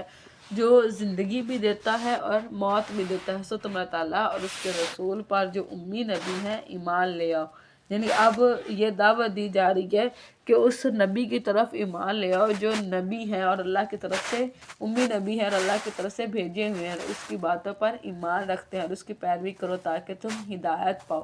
اور موسیٰ کی قوم میں سے ایک گروہ ایسا بھی ہے جو حق کے ساتھ ہدایت کرتے ہیں اور اس کے ساتھ عدل کرتے ہیں، یعنی اس سے مراد یہ ہے کہ سیدنا موسیٰ علیہ السلام کی امت میں سے کچھ گروہ ایسے بھی تھے جو ہدایت یافتہ تھے اور سیدنا موسیٰ والا کام کرتے تھے کہ کیا کرتے تھے کہ لوگوں کے ساتھ عدل کیا کرتے تھے، اور ہم نے ان کو 12 قبیلوں میں تقسیم کر دیا جو کئی گروہ تھے۔ اور جب موسیٰ کی قوم نے اس سے پانی مانگا، یعنی کیا تھے کہ یہ 12 قبیلے، یعنی 12 بیٹے تھے نا سیدنا یعقوب علیہ السلام کے، تو ان کو 12 قبیلوں میں تقسیم کر دیا گیا۔ اور یہ سرائے سینا کا واقعہ ہے، جب یہ قوم نے جب سمندر کو پار کیا تھا تو اس کے بعد جب صحرا میں یہ لوگ موجود تھے تو اس وقت انہوں نے کیا کیا، سیدنا موسیٰ علیہ السلام سے پانی مانگا، تو انہوں نے کیا کیا کہ ایک پتھر پر اپنا عصا مارا، یعنی اللہ تعالیٰ نے ان کی طرف وحی کیا کہ اس سے پانی مانگا تو ہم نے اس کو وحی کی کہ پتھر پر اپنا عصا مارو، تو اس سے 12 چشمے پھوٹ نکلے۔ بلا شبہ سب لوگوں نے اپنے پانی پینے کی جگہ کو معلوم کر، یعنی ہر قبیلے کے لیے ایک چشمہ تھا، اور ہم نے ان پر بادلوں کا سایہ کیا۔ یہ جب وادی تیہ میں تھے نا، اس وقت ان کے اوپر جو ہے وہ بادلوں کا سایہ کیا گیا تھا، یعنی وہاں پر کوئی شیڈ موجود نہیں تھی، یعنی کوئی درخت نہیں تھا جس کا سایہ موجود ہو، تو ایک سایہ دار بادل تھا جو ہر وقت اس قوم کے اوپر رہتا، جہاں یہ قوم جو ہے وہ چلا کرتی تھی، اور ان پر من و سلوہ اتارا۔ من جو ہے وہ ایک طرح سے یعنی پانی تھا، جس طرح کوئی شہد ہوتا ہے، شہد سے میٹھا تھا، اور سلوہ وہ معروف پرندہ تھا جو آسمان سے آتا تھا، ٹھیک ہے، اور اس کو لیے لوگ کھاتے تھے۔ اور نبی صلی اللہ علیہ وسلم کی حدیث ہے کہ کھمبی جو ہے وہ بھی من میں سے ہے اور اس کا پانی جو ہے وہ آنکھوں کے لیے شفا ہے۔ پاک چیزوں میں سے کھاؤ جو ہم نے تمہیں دی ہیں، اور انہوں نے ہم پر ظلم نہیں کیا بلکہ اپنی جانوں پر ہی وہ ظلم کرتے ہیں، یعنی انہوں نے جب نافرمانیاں کی تو انہوں نے کیا کیا کہ اپنی جانوں پر ہی ظلم کیا۔ اور جب ان سے کہا گیا کہ تم اس بستی میں جا کر رہو اور اس میں سے کھاؤ جہاں سے بھی چاہو، اور کہنا کہ ہمیں بخش دے، اس سے مراد بیت المقدس کی جو ہے وہ بستی ہے۔ اور یہاں پر اللہ رب العزت جو ہے وہ اصول دے رہے ہیں کہ جب اس بستی میں داخل ہونے لگو تو اللہ سے بخشش کی دعا کرتے رہنا، اور دروازے میں جھک کر یعنی سجدہ کرتے ہوئے داخل ہونا، تو ہم تمہاری خطائیں بخش دیں گے اور ہم نیکی کرنے والوں کو عنقریب زیادہ دیں گے۔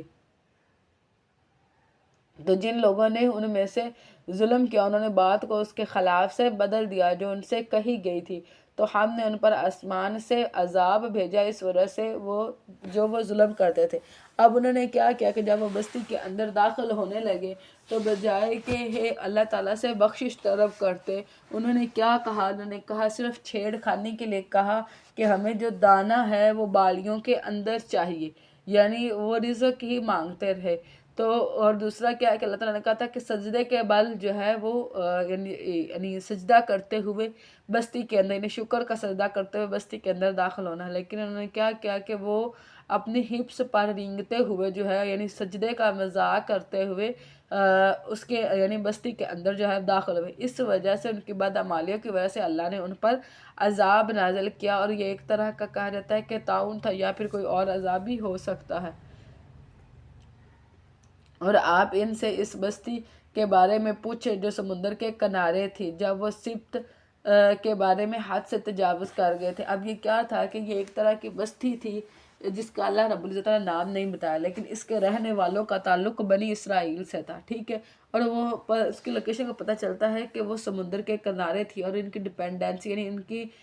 فائنینشیل ڈپینڈنسی جو تھی وہ ساری جو تھی وہ مچھلیاں پکڑنے پر تھی۔ اب اس قوم نے ہی اللہ رب العزت سے یہ کہا تھا کہ ہفتے میں کوئی ایک دن ایسا ہونا چاہیے کہ جس دن ہم صرف اور صرف خالصتاً اللہ کی عبادت کریں، اور اس کے اوپر اس دن ہمارے اوپر کوئی معیشت کی یعنی کوئی رسپانسبلٹی نہ ہو، اور نہ ہی کوئی اس چیز کی پریشانی ہو۔ تو اللہ تعالیٰ نے یعنی ان کو وہ ہفتے کا دن دیا گیا تھا، اور اس دن یعنی کوئی بھی ہفتے کے قانون کی نافرمانی نہیں کرے گا، اور جو ہفتے کے قانون کی نافرمانی کرے گا تو وہ واجب القتل ہوگا۔ اب اس قوم نے کیا کیا کہ جب کہ ہفتے کے دن ان کی مچھلیاں سر اٹھائے ان کے پاس آ جاتی، اور جس دن ہفتہ نہ ہوتا وہ ان کے پاس نہیں آتی۔ ہم نے ایسے ہی ان کی آزمائش کی جس وجہ سے وہ نافرمانی کرتے تھے۔ اب کیا ہوا کہ ہفتے کے دن جو تھی وہ مچھلیاں زیادہ آ جاتی تھی، اور جب ہفتہ نہیں ہوتا تھا تو وہ نہیں آتی تھی۔ تو انہوں نے ایسے کیا کہ ایسے نالیاں کھود لی، اور ایسے انہوں نے اپنے گھروں کے اندر کنویں کھود لیے کہ وہ خود بخود یعنی ان نالیوں کے ذریعے ان کے گھروں کے اندر آ جاتی تھی ہفتے والا دن، اور اتوار کی صبح یہ وہاں سے نکال کر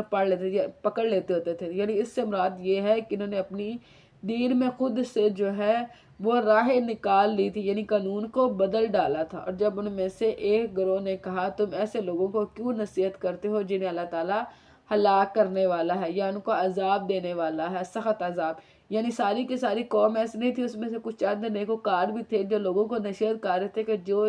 تم عمل کر رہے ہو یہ غلط ہے، اور اس کے اوپر جو ہے تمہیں عذاب آ سکتا ہے، یعنی تمہاری گرفت ہو سکتی ہے، کیونکہ اس سبت کے لا کو جو توڑنے والا ہوتا تھا وہ واجب القتل ہوتا تھا، ٹھیک ہے۔ انہوں نے کہا تمہارے رب کے حضور معذرت کے لیے، اور شاید وہ اللہ تعالیٰ سے ڈر جائے۔ اب انہوں نے نیکوکاروں نے کہا کہ ہم اس وجہ سے ان کو خیر کا کہہ رہے ہیں اور برائی سے روک رہے ہیں کہ ہم اللہ کے ہاں اس معذرت کو یعنی اس عذر کو پیش کر سکیں کہ اے اللہ ہم نے تو اپنے یعنی جو ہمارے ہاتھ میں تھا نا کہ ہم برائی کو ہاتھ سے روکیں، تو ہم نے وہ بات مکمل کر دی، ہم نے ان کو روکنے کی کوشش کی۔ پھر جب انہوں نے بھلا دیا جو انہیں نصیحت کی گئی تھی، تو ہم نے ان لوگوں کو نجات دی جو برائی سے روکا کرتے تھے۔ یعنی جب یہ لوگ حد سے بڑھ گئے تو وہ لوگ جو ان کو برائی سے روک رہے تھے، یعنی جو نیکوکار لوگ تھے، اللہ نے ان کو تو نجات دے دی اور ان کو بدترین عذاب کے ساتھ پکڑ لیا جنہوں نے ظلم کیا۔ دوسری طرف وہ لوگ جنہوں نے اللہ کے حکم کی نافرمانی کی تو اللہ تعالیٰ نے ان کو عذاب سے پکڑا کیونکہ وہ نافرمانی کرتے تھے۔ پھر جب انہوں نے اس میں سرکشی کی جس سے انہیں روکا گیا تھا، تو ہم نے ان سے کہا کہ ذلیل بندر بن جاؤ، یعنی پھر اللہ رب العزت نے ایسے لوگوں کے چہرے مسخ کر دیے اور ان کو بندر بنا دیا۔ اب جو ہماری اس تھیوری آف ایولیوشن ہے وہ یہ پیش کرتی ہے کہ انسان پہلے یعنی اس طرح بندر تھے اور پھر وہاں سے یعنی جو ان کے اندر امپروومنٹس آئی ہیں، ٹھیک ہے، لیکن یہ وہ چیز نہیں ہے۔ اللہ تعالیٰ نے انسان کو انسان ہی پیدا کیا ہے، ٹھیک ہے، لیکن یہاں پر جو بندر بتائے گئے ان کے چہرے مسخ ہو گئے تھے اور پھر ان سے کوئی آل اولاد پیدا نہیں ہوئی، ٹھیک ہے، کہ صرف ان کو سزا کے طور پر وہ وہی علاقے کے لوگ تھے اور ان کو ہی وہ سزا دی گئی، اور وہاں سے پھر آگے کوئی ان کے آل اولاد پیدا نہیں ہوئی کہ ہم کہیں کہ وہ وہاں یا ان کا تعلق کسی تھیوری آف ایولیوشن کے ساتھ جو ہے وہ جوڑے۔ اور جب آپ کے رب نے صاف اعلان کر دیا کہ ان پر قیامت کے دن تک ضرور ایسے لوگ بھیجتا رہے گا جو ان کے بدترین عذاب چکاتے رہیں گے، بلا شبہ آپ کا رب یقیناً جلد سزا دینے والا ہے اور یقیناً بے حد بخشنے والا، نہایت رحم والا ہے۔ اب ان کی نافرمانیوں کی وجہ سے اللہ رب العزت نے فرمایا تھا کہ قیامت کے دن تک یہ ذلیل اور رسوا ہوتے رہیں گے۔ اب ان کی ذلت کا یہی عالم ہے کہ ان کے پاس زمین کا ایک ٹکڑا بھی نہیں ہے جہاں پر رہ سکے، ان کی اپنی کوئی لینڈ نہیں ہے، ان کا اپنا کوئی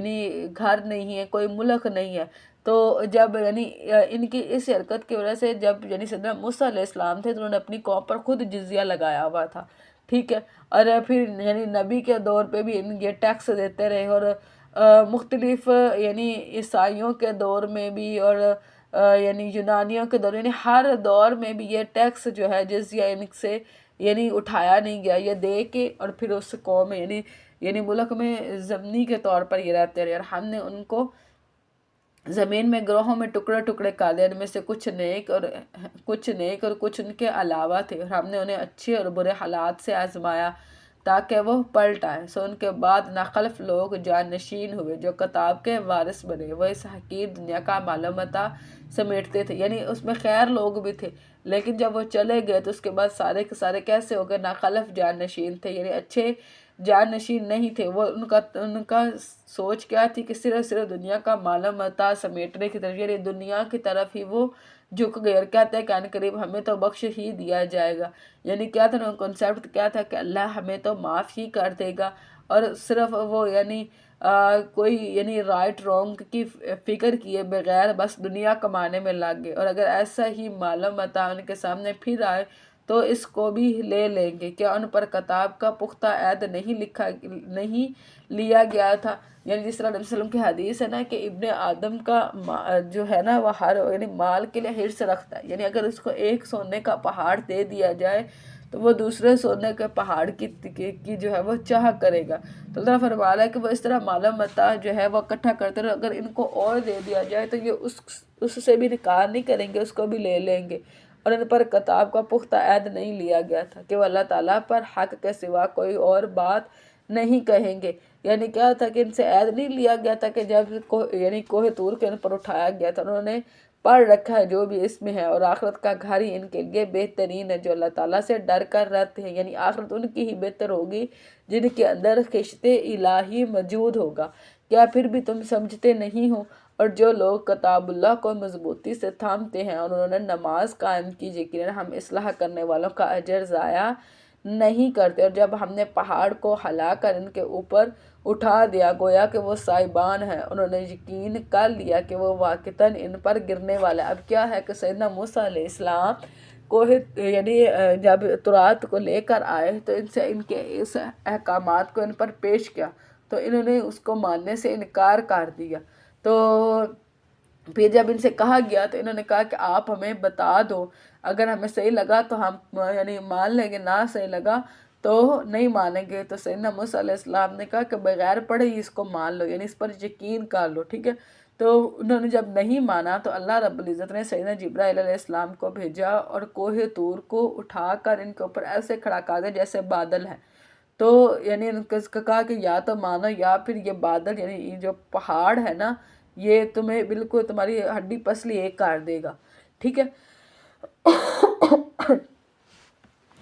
تو اس وقت انہوں نے کیا کیا؟ انہوں نے سجدہ کیا، انہوں نے کہا ایک آنکھ جو تھی وہ سجدے پر تھی اور ایک پہاڑ پر تھی کہ کہیں ہمارے اوپر ہی نہ گر جائے۔ اور مفسرین کہتے ہیں کہ ان کا اب کا سجدہ بھی ایسا ہی ہے، جو کچھ ہم نے تمہیں دیا ہے اسے قوت سے پکڑو، اس سے مراد تورات کے احکام ہے، اور جو بھی اس میں ہے اسے یاد رکھو تاکہ تم بچ جاؤ، اس کے اوپر جو ہے اس کو عمل کرتے رہو۔ اور جب آپ کے رب نے اولاد آدم کی پشتوں سے ان کی اولاد کو نکالا، اس سے مراد یوم لست ہے، جس اللہ رب العزت نے سیدنا آدم علیہ السلام کی پشت پر جو ہے وہ ہاتھ پھیرا تو اس کے اندر سے قیامت تک کہ وہ تمام جرمز وہ تمام سپمز جو ہیں ان کو باہر نکالا جنہوں نے انسان بننا تھا، ٹھیک ہے۔ پھر ان سے جو ہے وہ وعدہ لیا کہ تمہارا رب کون ہے، ان کے اندر روحیں ڈال کے تو انہوں نے کہا کہ اللہ تعالیٰ تو اس طرح جیسے انسان کے ڈی این اے سے اس پورا انسان بن جاتا ہے، اس طرح لاشعوری طور پر جو ہے انسان کی فطرت و دین اسلام پر ہی ہے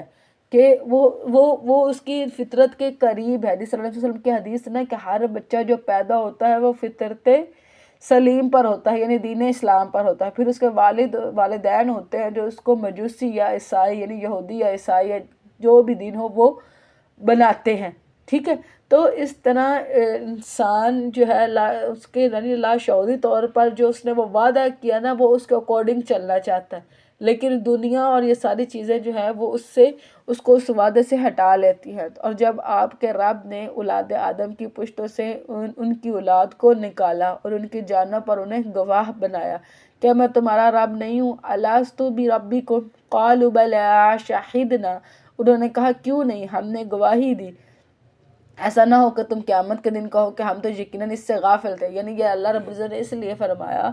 کہ یہ قیامت والے دن حجت یا دلیل نہ دے سکے کہ ہم تو بالکل غافل تھے، ہمیں تو پتہ ہی نہیں تھا کہ کوئی رب ہے یا جس کی اطاعت کرنی ہے. یا تم یہ کہو کہ اس سے پہلے ہمارے باپ دادا نے شرک کیا تھا اور ہم نے تو ان کے بعد کی ایک نسل ہے. یعنی آپ یہ حجت پیش نہ کر سکو کہ ہمارے باپ دادا جو تھے وہ شرک پر تھے اور ہم ان کی نسل ہیں، تو وہی جینز جو ہیں وہ ہمیں ملی ہیں تو ہم بھی شرک کر رہے ہیں. بلکہ اللہ رب العزت نے ہر انسان کو انڈیپینڈنٹلی اس سے وعدہ لیا ہے کہ وہ اللہ کو ہی رب مانے گا. تو کیا تو ہمیں اس کی وجہ سے ہلاک کرے گا جو باطل پرستوں نے کیا؟ اور ہم آیات ایسے ہی تفصیل سے بیان کرتے ہیں تاکہ وہ رجوع کرے اور انہیں آپ اس شخص کی خبر پڑھ کر سنائیں جسے ہم نے اپنی آیات عطا کی تو وہ ان سے صاف نکل گیا. یہ ایک شخص تھا جو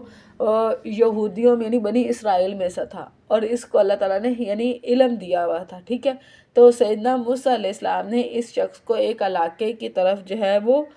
بھیجا تھا کہ وہاں پر جا کر یعنی اس طرح دعوت و تبلیغ کا کام کر. جب یہ وہاں پر پہنچا تو وہاں کا جو بادشاہ تھا اس نے اس کو کافی زمینیں وغیرہ دے کر اپنے ساتھ جو ہے وہ یعنی سمجھ لیں کہ ایک سٹیٹس دے دیا. تو یہ اللہ کے پیغام کو بھول گیا اور وہاں پر ہی عیش و عشرت میں جو ہے وہ رہنے لگ گیا، یعنی اللہ کی کتاب کو اس نے چھوڑ دیا. پھر شیطان نے اس کو اپنے پیچھے لگا لیا تو وہ گمراہوں میں سے ہوگا. یہ اسی کے بارے میں ہی بیان کیا گیا. اور اگر ہم چاہتے تو اس کو ان آیات کے ذریعے بلند کر دیتے، یعنی اگر اللہ تعالیٰ چاہتا تو وہ اسی یعنی اپنے اس نیک روش میں رہتا تو اللہ تعالیٰ اس یعنی تورات کے آیات کی وجہ سے اسے بلند کر دیتا. اب یہی چیز ہماری بھی ہے کہ نبی صلی اللہ علیہ وسلم نے فرمایا ہے کہ اس کتاب یعنی اس قرآن پاک کی وجہ سے کچھ لوگ بہت بلند ہوں گے اور کچھ لوگ ذلیل ہو جائیں گے. یعنی جس نے قرآن کو چھوڑ دیا وہ ذلیل اور رسوا ہو گیا، اور جس نے اس کو پکڑ لیا اور اس کے مطابق جو ہے وہ زندگی گزارنے لگے تو اس کی دنیا بھی کامیاب ہو جائے گی اور آخرت بھی کامیاب ہو جائے گی. تو آیات کے ذریعے بلند کر دیتے ہیں، مگر وہ تو زمین کی طرف جھک گیا. یعنی کیا ہے کہ دنیا کے مال کی طرف جو ہے وہ جھک گیا. ٹھیک ہے، اور اپنی خواہشات کے پیچھے چل پڑا. یعنی وہ مال و دولت جو تھی اس نے اس کے نفس کو دل فریب بنا دیا. تو اس کی مثال کتے جیسی ہے کہ اگر آپ اس پر بوجھ ڈالیں تو زبان نکالے ہانپتا ہے، یا اسے چھوڑ دے تو بھی وہ زبان نکالے ہانپتا ہے. یعنی یہاں پہ کتے کی مثال ایسے دی گئی ہے کہ اگر یعنی جس طرح یعنی جیسے یعنی کتے کی مثال یہاں پر اس شخص کے ساتھ اس لیے بیان کی گئی ہے کہ اگر اس پر یعنی اگر اس کو خیر بھی ملی ہے تو پھر بھی اس نے ناشکری کی ہے، اور اگر اس کو خیر نہیں بھی ملی تو پھر بھی اس نے ناشکری کی اور زمین کی طرف ہی جو ہے وہ لپٹا رہا. یہ ان لوگوں کی مثال ہے جنہوں نے ہمارے آیات کو جھٹلا دیا. لہٰذا آپ ان کو واقعات بیان کرتے تاکہ وہ غور و فکر کریں. بری مثال ہے ان لوگوں کی جنہوں نے ہمارے آیات کو جھٹلایا اور اپنی جانوں پر وہ ظلم کیا کرتے تھے. جسے اللہ تعالیٰ ہدایت دے دے سو وہی ہدایت پانے والا ہے، اور جسے وہ گمراہ کر دے تو سو وہی لوگ خسارہ پانے والے ہیں. اور بلا شبہ یقیناً ہم نے جنوں اور انسانوں میں سے اکثر کو دوزخ کے لیے پیدا کیا ہے. ان کے لیے دن ہے جن سے وہ سمجھتے نہیں، اور ان کے لیے آنکھیں. یعنی اللہ تعالیٰ نے ان کو ایسے دل نہیں یعنی شعوری دل نہیں ہے کہ جو اللہ سے یعنی تعلق جو ہے وہ بنا سکے. اور ان کی آنکھیں ہیں جن سے وہ دیکھتے نہیں، یعنی ان کی آنکھیں جو ہے بظاہر تو وہ کام کرتی ہیں لیکن ایسی شعور کی آنکھیں نہیں ہیں جو کائنات کے اندر غور و فکر کر کے اس کو اللہ کے ساتھ جوڑ سکے، اور ان کے لیے کان ہیں جن سے وہ سنتے ہیں۔ یہ لوگ جانوروں جیسے جانور کے بھی کان بھی ہوتے ہیں، آنکھیں بھی ہوتی ہیں، دل بھی ہوتا ہے، لیکن ہم ان کے ساتھ کمیونیکیٹ نہیں کر سکتے۔ کیونکہ ان کی کیپیسٹی اور ان کی ورکنگ جو ہے وہ ہم سے ڈیفرنٹ ہے۔ تو اسی طرح ان کی بھی مختلف ہیں کہ یہ اللہ کے ساتھ تعلق بنا ہی نہیں سکتے، بلکہ ان سے بھی زیادہ گمراہ، یعنی جانوروں سے بھی زیادہ جو ہے یہ لوگ بے وقت ہیں، یہی لوگ غافل ہیں۔ اور سب سے اچھے نام اللہ تعالیٰ ہی کے ہیں، سو اسے ان کے ساتھ پکارو، ان لوگوں کو چھوڑ دو جو اس کے ناموں کے بارے میں سیدھے راستے سے ہٹتے ہیں۔ یعنی اللہ رب العزت کے 99 نام ہیں، اور اللہ نبی صلی اللہ علیہ وسلم نے فرمایا کہ جو ان ناموں کو یاد کر لیتا ہے اللہ رب العزت اس پر جو ہے وہ جنت کو واجب کر دیتے ہیں۔ تو اللہ کو اللہ کے ناموں سے پکارنا چاہیے، اور زیادہ یہ ہے کہ جس طرح کی آپ کو حاجت ہو اس طرح کے نام سے پکارنا چاہیے۔ جیسے کہ اگر آپ شفا چاہتے ہیں تو آپ شافی کہہ کر پکاریں گے، علم چاہتے ہیں تو العلیم کہہ کر پکاریں گے، ٹھیک ہے ٹھیک ہے۔ اور جو اس کے ناموں کے بارے میں سیدھے راستے سے ہٹ گئے، یعنی اللہ تعالیٰ کے جتنے بھی نام ہیں وہ تمام نام اپنی صفات میں پوری کاملیت جو ہے وہ رکھتے ہیں، یعنی جو اللہ کے نام سے ہٹ گئے، یعنی انہوں نے کیا کیا کہ اپنے بتوں کے نام بھی ویسے ہی رکھ لیے جیسے کہ اللہ کے نام تھے۔ جیسے کہ اللہ تعالیٰ سے یعنی انہوں نے مراد لات لے لیا، اور العزیز سے انہوں نے مراد جو ہے نا عزا لے لیا، اور اسی طرح انہوں نے اپنے یعنی جو ان کے جو بت تھے انہوں نے اس کے نام رکھ لیے تھے۔ ان قریب انہیں اس کا بدلہ دیا جائے گا جو وہ عمل کیا کرتے تھے، اللہ کے ناموں کے اندر حاد کیا کرتے تھے، شریک ٹھہرایا کرتے تھے۔ اور جنہیں ہم نے پیدا کیا ہے ان میں سے کچھ لوگ ایسے ہیں جو حق کے ساتھ رہنمائی کرتے ہیں اور اس کے ساتھ انصاف کرتے ہیں، اور جن لوگوں نے والذین کذبوا بآیاتنا، اور جن لوگوں نے ہماری آیات کو جھٹلایا، ہم ضرور انہیں آہستہ آہستہ کھینچ کر لے جائیں گے جہاں سے وہ نہیں جانتے، اور میں انہیں مہلت دوں گا، بلا شبہ میری تدبیر بہت مضبوط ہے۔ یعنی اللہ رب العزت نے ایک وقت تک ان کی جو ہے رسی دراز کی ہوئی ہے، اور پھر اللہ تعالیٰ ان کو کھینچیں گے تاکہ وہ اپنے گناہوں میں مزید بڑھ جائے، اور پھر ان کی کوئی دلیل نہ رہ جائے۔ کیا بھلا انہوں نے کبھی غور نہیں کیا کہ ان کے ساتھی یعنی محمد صلی اللہ علیہ وسلم کے اندر میں کوئی جنون نہیں ہے، وہ تو بس صاف ڈرانے والے کے سوا کچھ نہیں۔ یعنی نعوذ باللہ یہ لوگ کیا تھے کہ نبی صلی اللہ علیہ وسلم کو مجنون کہا کرتے تھے، لیکن اللہ تعالیٰ فرما رہے ہیں کہ یہ اپنے ساتھی پر غور تو کرے کہ وہ کس قدر، یعنی ان کے بارے میں یہ خود جو ہے وہ گواہی دیا کرتے تھے کہ وہ صادق ہیں، وہ امین ہیں اور وہ بھلے ہیں، ٹھیک ہے۔ اور اب یہ کیا ہے کہ خود ہی یہ کہہ اللہ تعالیٰ فرما رہا ہے کہ آپ ان پر غور و فکر کرو گے، تو بلکہ صرف ایک رسپانسبلٹی ہے جو اللہ کے حکم پر ان پر آئی تھی کہ اللہ کے پیغام کو صاف پہنچانا ہے۔ اور کیا انہوں نے کبھی نظر نہیں ڈالی آسمانوں اور زمین کی سلطنت میں، اور ہر اس چیز پر جو اللہ تعالیٰ نے پیدا کیا، یعنی اللہ کی تخلیق کو انہوں نے نہیں دیکھا کہ ان کو پتہ چل سکے کہ اللہ نے ان کو کیسے پیدا کیا، اس بات پر کہ شاید ان کا مقررہ وقت واقعی قریب آ چکا ہو، یعنی اس سے مراد موت بھی ہے اور حشر بھی ہے۔ پھر اس قرآن کے بعد وہ کس بات پر ایمان لائیں گے، یعنی یہ قرآن جو ہے یہ اللہ تعالیٰ نے نبی صلی اللہ علیہ وسلم کو معجزہ دیا ہے، اور اتنے بڑے معجزے پر اگر یہ ایمان نہیں لا رہے تو اس کے بعد اب یہ کیا چاہتے ہیں کہ کیا معجزہ جو ہے وہ ان کے پاس اترے جس پر وہ ایمان لائیں۔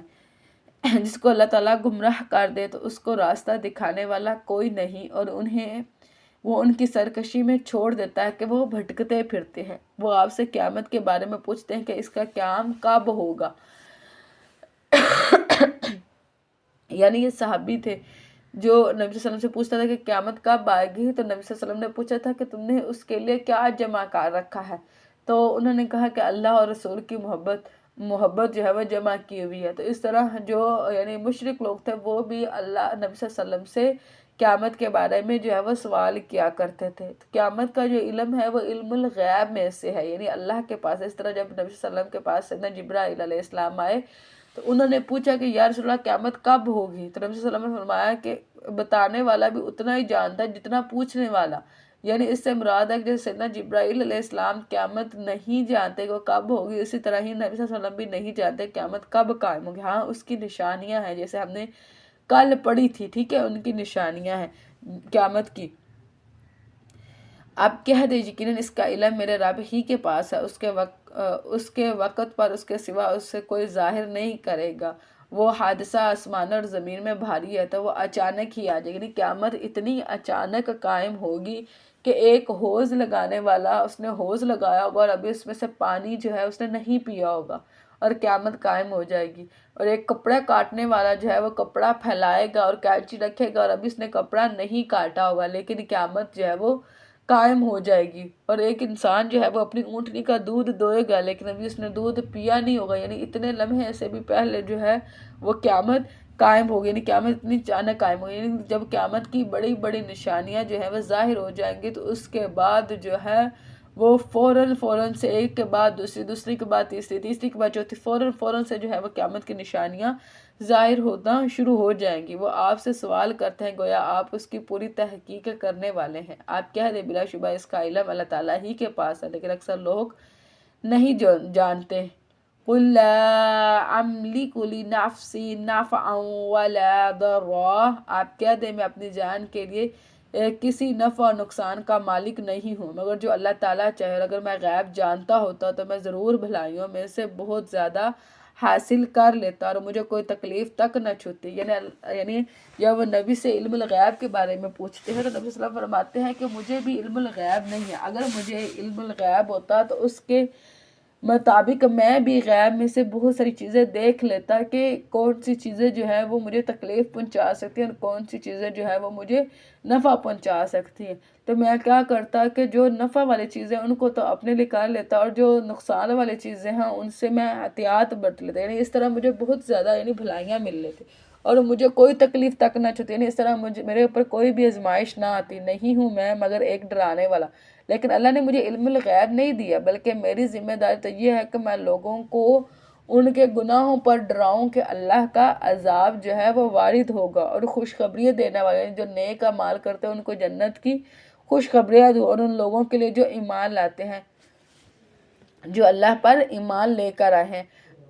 هو الذی خلقکم من نفس واحدہ، وہ اللہ تعالیٰ ہی ہے جس نے تمہیں ایک جان سے پیدا کیا اور اسی سے اس کا جوڑا بنایا تاکہ اس کی طرف سکون پائے۔ یعنی اللہ رب العزت نے سیدنا آدم علیہ السلام سے سیدنا حوا کو پیدا کیا اور پھر اس سے ہی جو ہے وہ جوڑا بنایا، یعنی سیدنا آدم کو مٹی سے بنایا گیا اور پھر سیدنا آدم سے جو ہے وہ سیدنا حوا کو بنایا گیا، ٹھیک ہے۔ اور یہ کیا ہے؟ تاکہ وہ سکون پائے، یعنی راحت کا، لیسکن الیہا، کہ اس سے راحت جو ہے وہ محسوس کرے۔ پھر جب اس بیوی کو ڈھانپ لیا، یعنی اس سے مراد یہ ہے کہ جب مرد نے اپنی بیوی کو ڈھانپ لیا، یعنی اس سے سکون حاصل کیا اور اس سے جماع کا پہلو جو ہے وہ نکلتا ہے کہ اس کے ساتھ انہوں نے ہم بستری کی، تو اس نے ایک ہلکا سا حمل اٹھا لیا۔ یعنی یہ حمل کے ابتدائی ایام ہیں کہ جس وقت وہ اتنا تخفیف ہوتا ہے کہ اٹھانے والے کو بھی پتہ نہیں ہوتا، یعنی بالکل بھی کچھ ظاہر نہیں ہوتا۔ پھر وہ اس کو لے کر چلتی پھرتی رہی، پھر جب وہ بوجھل ہو گئی، یہ حمل کے آخری ایام ہیں کہ جب یعنی وزن کی وجہ سے اور تبدیلیوں کی وجہ سے انسان بہت زیادہ بوجھل فیل کرتا ہے، یعنی تھکاوٹ اس کو آتی ہے۔ تو ان دونوں نے اللہ تعالیٰ سے اپنے رب سے دعا کی، یعنی جب حمل پراپر ظاہر ہو گیا تو اب کیا تھا کہ اس کپل نے اللہ سے لو لگا لی، اگر تو ہمیں تندرست بچہ عطا کیا تو ہم ضرور شکر کرنے والوں میں سے ہوں گے۔ یعنی اگر اللہ تعالیٰ یعنی جو ہمارے پیٹ کا بچہ ہے اگر تو اس کو تندرستی دے تو اور اس کو صحت مند بنائے، اور یعنی اب امید ہے نا کہ بچہ جو ہے اب یعنی اس کے ساتھ ایک تعلق بچے کے ساتھ بن چکا ہوا ہے نا، تو اب اس کی صحت کی دعائیں کی جا رہی ہے کہ اگر وہ صحت مند ہو تو ہم تیرے شکر کرنے والے ہو جائیں۔ پھر جب اللہ تعالیٰ نے انہیں تندرست بچہ عطا کر دیا تو دونوں نے اس کے لیے اس میں شریک بنا لیے جو اس نے ان کو عطا کیا تھا۔ اب یہ یعنی کیا تھا؟ اللہ کے ہی حکم سے تھا نا، جیسے اللہ تعالیٰ کی آیت ہے کہ وہ منی جس کو تم ٹپکاتے ہو، کیا تم ٹپکاتے ہو یا اللہ ٹپکاتا ہے؟ یعنی اللہ کے ہی اذن سے ہے نا، انسان خود تو کچھ نہیں کاٹ سکتا، تو اللہ کے ہی حکم سے اللہ نے وہ بچہ عطا کیا۔ تو جب اللہ نے بچہ دے دیا تو اس کے اندر کیا ہے، شرک کرنے لگ جاتے ہیں، جس طرح یعنی یہ یعنی درباروں پہ چلے جاتے ہیں، یا پیروں نے زیادہ تر نے تو نام بھی جیسے پیرا دیتا اس طرح کے نام بھی رکھے ہوتے ہیں کہ یعنی شرکانہ نام رکھ لی جاتے ہیں۔ جیسے ہم اگر عربی میں بھی دیکھیں تو عبداللات اور عبدالعزیٰ اس طرح کے نام تھے، ٹھیک ہے۔ تو کیا کیا کہ اس کے اندر اس نے شامل کر لے، یعنی اللہ تعالیٰ کی ناشکری کی اور اس کے اندر شریک شامل کر لے۔ کیا وہ ان کو شریک بناتے ہیں جو کچھ بھی پیدا نہیں کر سکتے؟ اصل میں وہ بت جو ہے وہ تو کچھ بھی پیدا نہیں کر سکتے، وہ سب خود پیدا کیے جاتے ہیں، یعنی ان کو تو خود تم اپنے ہاتھوں سے بناتے ہو، اور نہ وہ ان کی مدد کر سکتے ہیں اور نہ وہ خود اپنی مدد، یعنی وہ تو اپنے اوپر بیٹھی ہوئی مکھی داغ کو بھی اڑا نہیں سکتے، اپنے اوپر لگی ہوئی گندگی کو بھی خود سے دور نہیں کر سکتے، تو وہ تمہاری مدد کیا کریں گے؟ اور اگر آپ انہیں ہدایت کی دعوت دیں تو وہ آپ کے پیچھے نہ چلیں گے، تم پر برابر ہے خواہ تم انہیں پکارو یا تم خاموش رہو۔ یعنی اگر جس طرح یعنی وہ ایک بے جان بت ہے، ان کو پکارتے رہو، آوازیں لگاتے رہو یا خاموش رہو تو ان کے اوپر برابر ہی ہے۔ یقیناً جن لوگوں کو تم اللہ تعالیٰ کے سوا پکارتے ہو وہ تمہارے ہی جیسے بندے ہیں، بس تم انہیں پکارو تو لازم ہے کہ وہ تمہاری دعا قبول کرے اگر تم واقعی ہی سچے ہو۔ یعنی اللہ تعالیٰ فرما رہا ہے کہ اللہ کو چھوڑ کر جن کو تم نے شریک بنایا ہوا ہے، تو جس کو تم نے اللہ کے برابر کیا ہے تو اس کی یہ صفت ہونی چاہیے کہ جب تم اس کو مدد کے لیے پکارو، یعنی تم نے اتنے بڑے سٹیٹس یعنی رب کے سٹیٹس پر اس کو بٹھایا ہے، تو اب اس کے بھی اندر وہ رب والی صفت تو ہو کہ جب اس کو پکارو تو وہ تمہاری پکار کو سنو۔ جبکہ ہمارا رب کہتا ہے کہ جب مجھے یعنی چپکا بھی پکارا جاتا ہے نا، میرے آگے گر گرائے بھی جاتا ہے، تو میں پکارنے والی پکار کو جو ہے وہ سنتا ہوں۔ تو اللہ تعالیٰ فرما رہا ہے کہ اگر تم سچے ہو تو پھر اس کا تو یہی ہے کہ تم ان کو پکارتے ہو تمہاری پکار کو سنیں۔ کیا ان کے پاؤں ہیں جن سے وہ چلتے ہیں، یعنی ان کے پاؤں ہیں جس سے وہ چل سکتے ہو، یا ان کے ہاتھ ہیں جن سے وہ پکڑتے ہو، یعنی ان کے ہاتھ اور پاؤں کچھ کام کر سکتے ہیں، یا ان کی آنکھیں ہیں جن سے وہ دیکھتے ہو، یعنی یہ کوئی بھی اعضاء ان کے اندر موجود نہیں ہے، یا ان کے کان ہیں جن سے وہ سنتے ہوں، یعنی وہ سرے سے آپ کی دعاؤں کو سن ہی نہیں سکتے۔ آپ کہہ دے تم اپنے شریکوں کو بلاؤ پھر میرے خلاف تدبیر کرو، بس تم مجھے مہلت نہ دو۔ یعنی اللہ تعالیٰ فرما رہے ہیں کہ ان کو کہیں کہ اپنے تمام شریکوں کو جس طرح یعنی قرآن کی آیت کے بارے میں دعوت دی گئی تھی کہ تم اپنے تمام شریکوں کو بلا لو اور اس قرآن جیسی کوئی ایک آیت بھی لے آؤ، ایسے ہی ہے کہ اللہ تعالیٰ فرما رہے ہیں کہ اے نبی ان سے کہیں کہ اپنے تمام تک شریکوں کو بلا لاؤ اور پھر مجھے جو ہے وہ کوئی مہلت بھی نہ دو اگر تم سچے ہو۔ بلا شبہ میرا مددگار وہ اللہ تعالیٰ ہے، یعنی اللہ ہی ہے جو نبی صلی اللہ علیہ وسلم کے محافظ ہے، جس نے یہ کتاب اتاری ہے، اور وہی تمام نیک لوگوں کا مددگار بنتا ہے۔ یعنی جو بھی اللہ کے کو اپنا آپ اللہ کے سپرد کر دیتا ہے تو پھر اللہ اس کے لیے کافی ہو جاتے ہیں۔ جس طرح ہم نے کہا نا وَمَن يَتَّقِ اللَّهُ فَهُوَ حَسْبُهُ، جو اللہ یعنی جو اللہ پر توکل کرتا ہے تو اللہ اس کے لیے کافی ہو جاتے ہیں، اور اللہ تعالیٰ کے سوا جنہیں تم پکارتے ہو وہ تمہارے مدد کرنے کی استطاعت نہیں رکھتے۔ یعنی اللہ کو چھوڑ کر جن بے جان بتوں کو تم پکار رہے ہو ان کے اندر یہ طاقت نہیں ہے کہ وہ تمہاری مدد کر سکے، اور نہ ہی اپنے آپ کی مدد کرتے ہیں، اور اگر تم انہیں ہدایت کی طرف بلاؤ تو وہ نہیں سنیں گے، اور تم انہیں دیکھتے ہو کہ تمہاری طرف دیکھ رہے ہیں حالانکہ وہ دیکھتے ہی نہیں، یعنی وہ شعور کی نظر سے نہیں دیکھ رہے۔ آپ درگزری اختیار کریں اور نیکی کا حکم دے اور جاہلوں سے کنارہ کشی کرے۔ یعنی جاہل شخص کے ساتھ آپ جو ہے وہ بحث جو ہے وہ نہیں کریں گے، اس کو اوائڈ کریں گے، اور اگر شیطان کی طرف سے آپ کو کوئی اکساہٹ ابھار دے تو آپ اللہ تعالیٰ کی پناہ مانگ لیں۔ یعنی انسان جب پیدا ہوتا ہے تو اس کے ساتھ ایک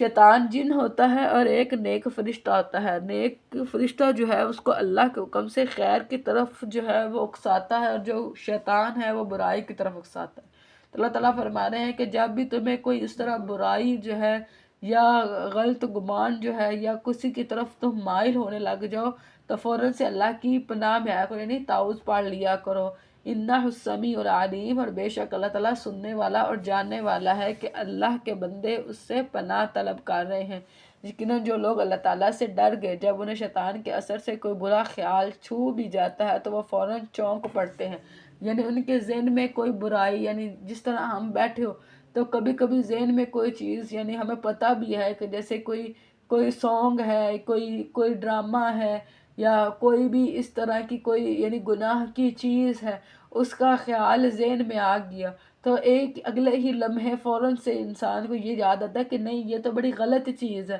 تو فوراً چونک پڑتے۔ تو اللہ تعالیٰ اپنے مومنین کے جو ہے وہ صفات بیان کرتا ہے، پھر اچانک وہ بصیرت والے ہوتے ہیں کہ ان کو فوراً سے یعنی وہ اپنے شعور میں آتا ہے کہ نہیں یہ تو شیطان کی طرف سے تھا، اور وہ فوراً سے تعوذ پڑھنے لگ جاتے ہیں، اور ان شیطانوں کے بھائی انہیں گمراہی میں ہی کھینچتے جاتے ہیں، پھر وہ کمی نہیں کرتے، اور جب آپ ان کے پاس کوئی نشانی نہ لائے تو وہ کہتے ہیں کہ تم نے کیوں نہیں منتخب کر لیا اس کو، یعنی جو کفار مکہ تھے وہ نبی صلی اللہ علیہ وسلم سے آ کر طرح طرح کی نشانیاں مانگتے تھے، تو جب نبی صلی اللہ علیہ وسلم ان کے پاس کوئی نشانی نہیں لے کے آئے تو کیا کہتے تھے کہ تم نے کیوں نہیں، یعنی یہ چیز کیوں نہیں لائے، یہ آیت اس وقت کیوں آئی، اس وقت کیوں نہیں آئی، یہ والی آیت پہلے آ جاتی، یہ بعد میں آ جاتی ہے، اس وقت یہ آیت اتر جاتی، یعنی قرآن اترنے کے اندر بھی وہ جو ہے وہ اپنے مشورے دے رہے تھے۔ آپ کہہ دیں میں تو اسی کی پیروی کرتا ہوں جو میرے رب کی طرف سے مجھ پر وحی کی جاتی ہے، یعنی جس رب نے جو حکم اتارا ہے میں نے اسی کی ہی اطاعت کرنی ہے، یہ تمہارے رب کی جانب سے روشن دلائل ہے، اور ان لوگوں کے لیے ہدایت اور رحمت ہے جو ایمان لائے، اور جب قرآن پڑھا جائے تو اسے توجہ سے سنو اور خاموش رہو تاکہ تم پر رحم کیا جائے، یعنی یہ اللہ رب العزت قرآن کے آداب بتا رہے ہیں کہ جب قرآن کو پڑھا جا رہا ہو تو لازم ہے کہ اس کو خاموشی سے سنا جائے، اور یہ رحم کا سبب بنتا ہے، یعنی اللہ تعالیٰ کی طرف سے تم پر رحم کیا جاتا ہے، اور آپ اپنے رب کو اپنے دل میں عاجزی اور خوف سے اور بلند آواز کے بغیر الفاظ سے صبح شام یاد کرو، یعنی عاجزی اور انکساری کے ساتھ، یعنی جس طرح کوئی صحابہ نے یعنی اونچی آواز میں یا ربی کہنا شروع کیا تو نبی صلی اللہ علیہ وسلم نے فرمایا کہ آج اپنے اوپر ظلم نہ کرو، تم کسی ایسے رب کو نہیں پکار رہے کہ جو سنتا نہ ہو،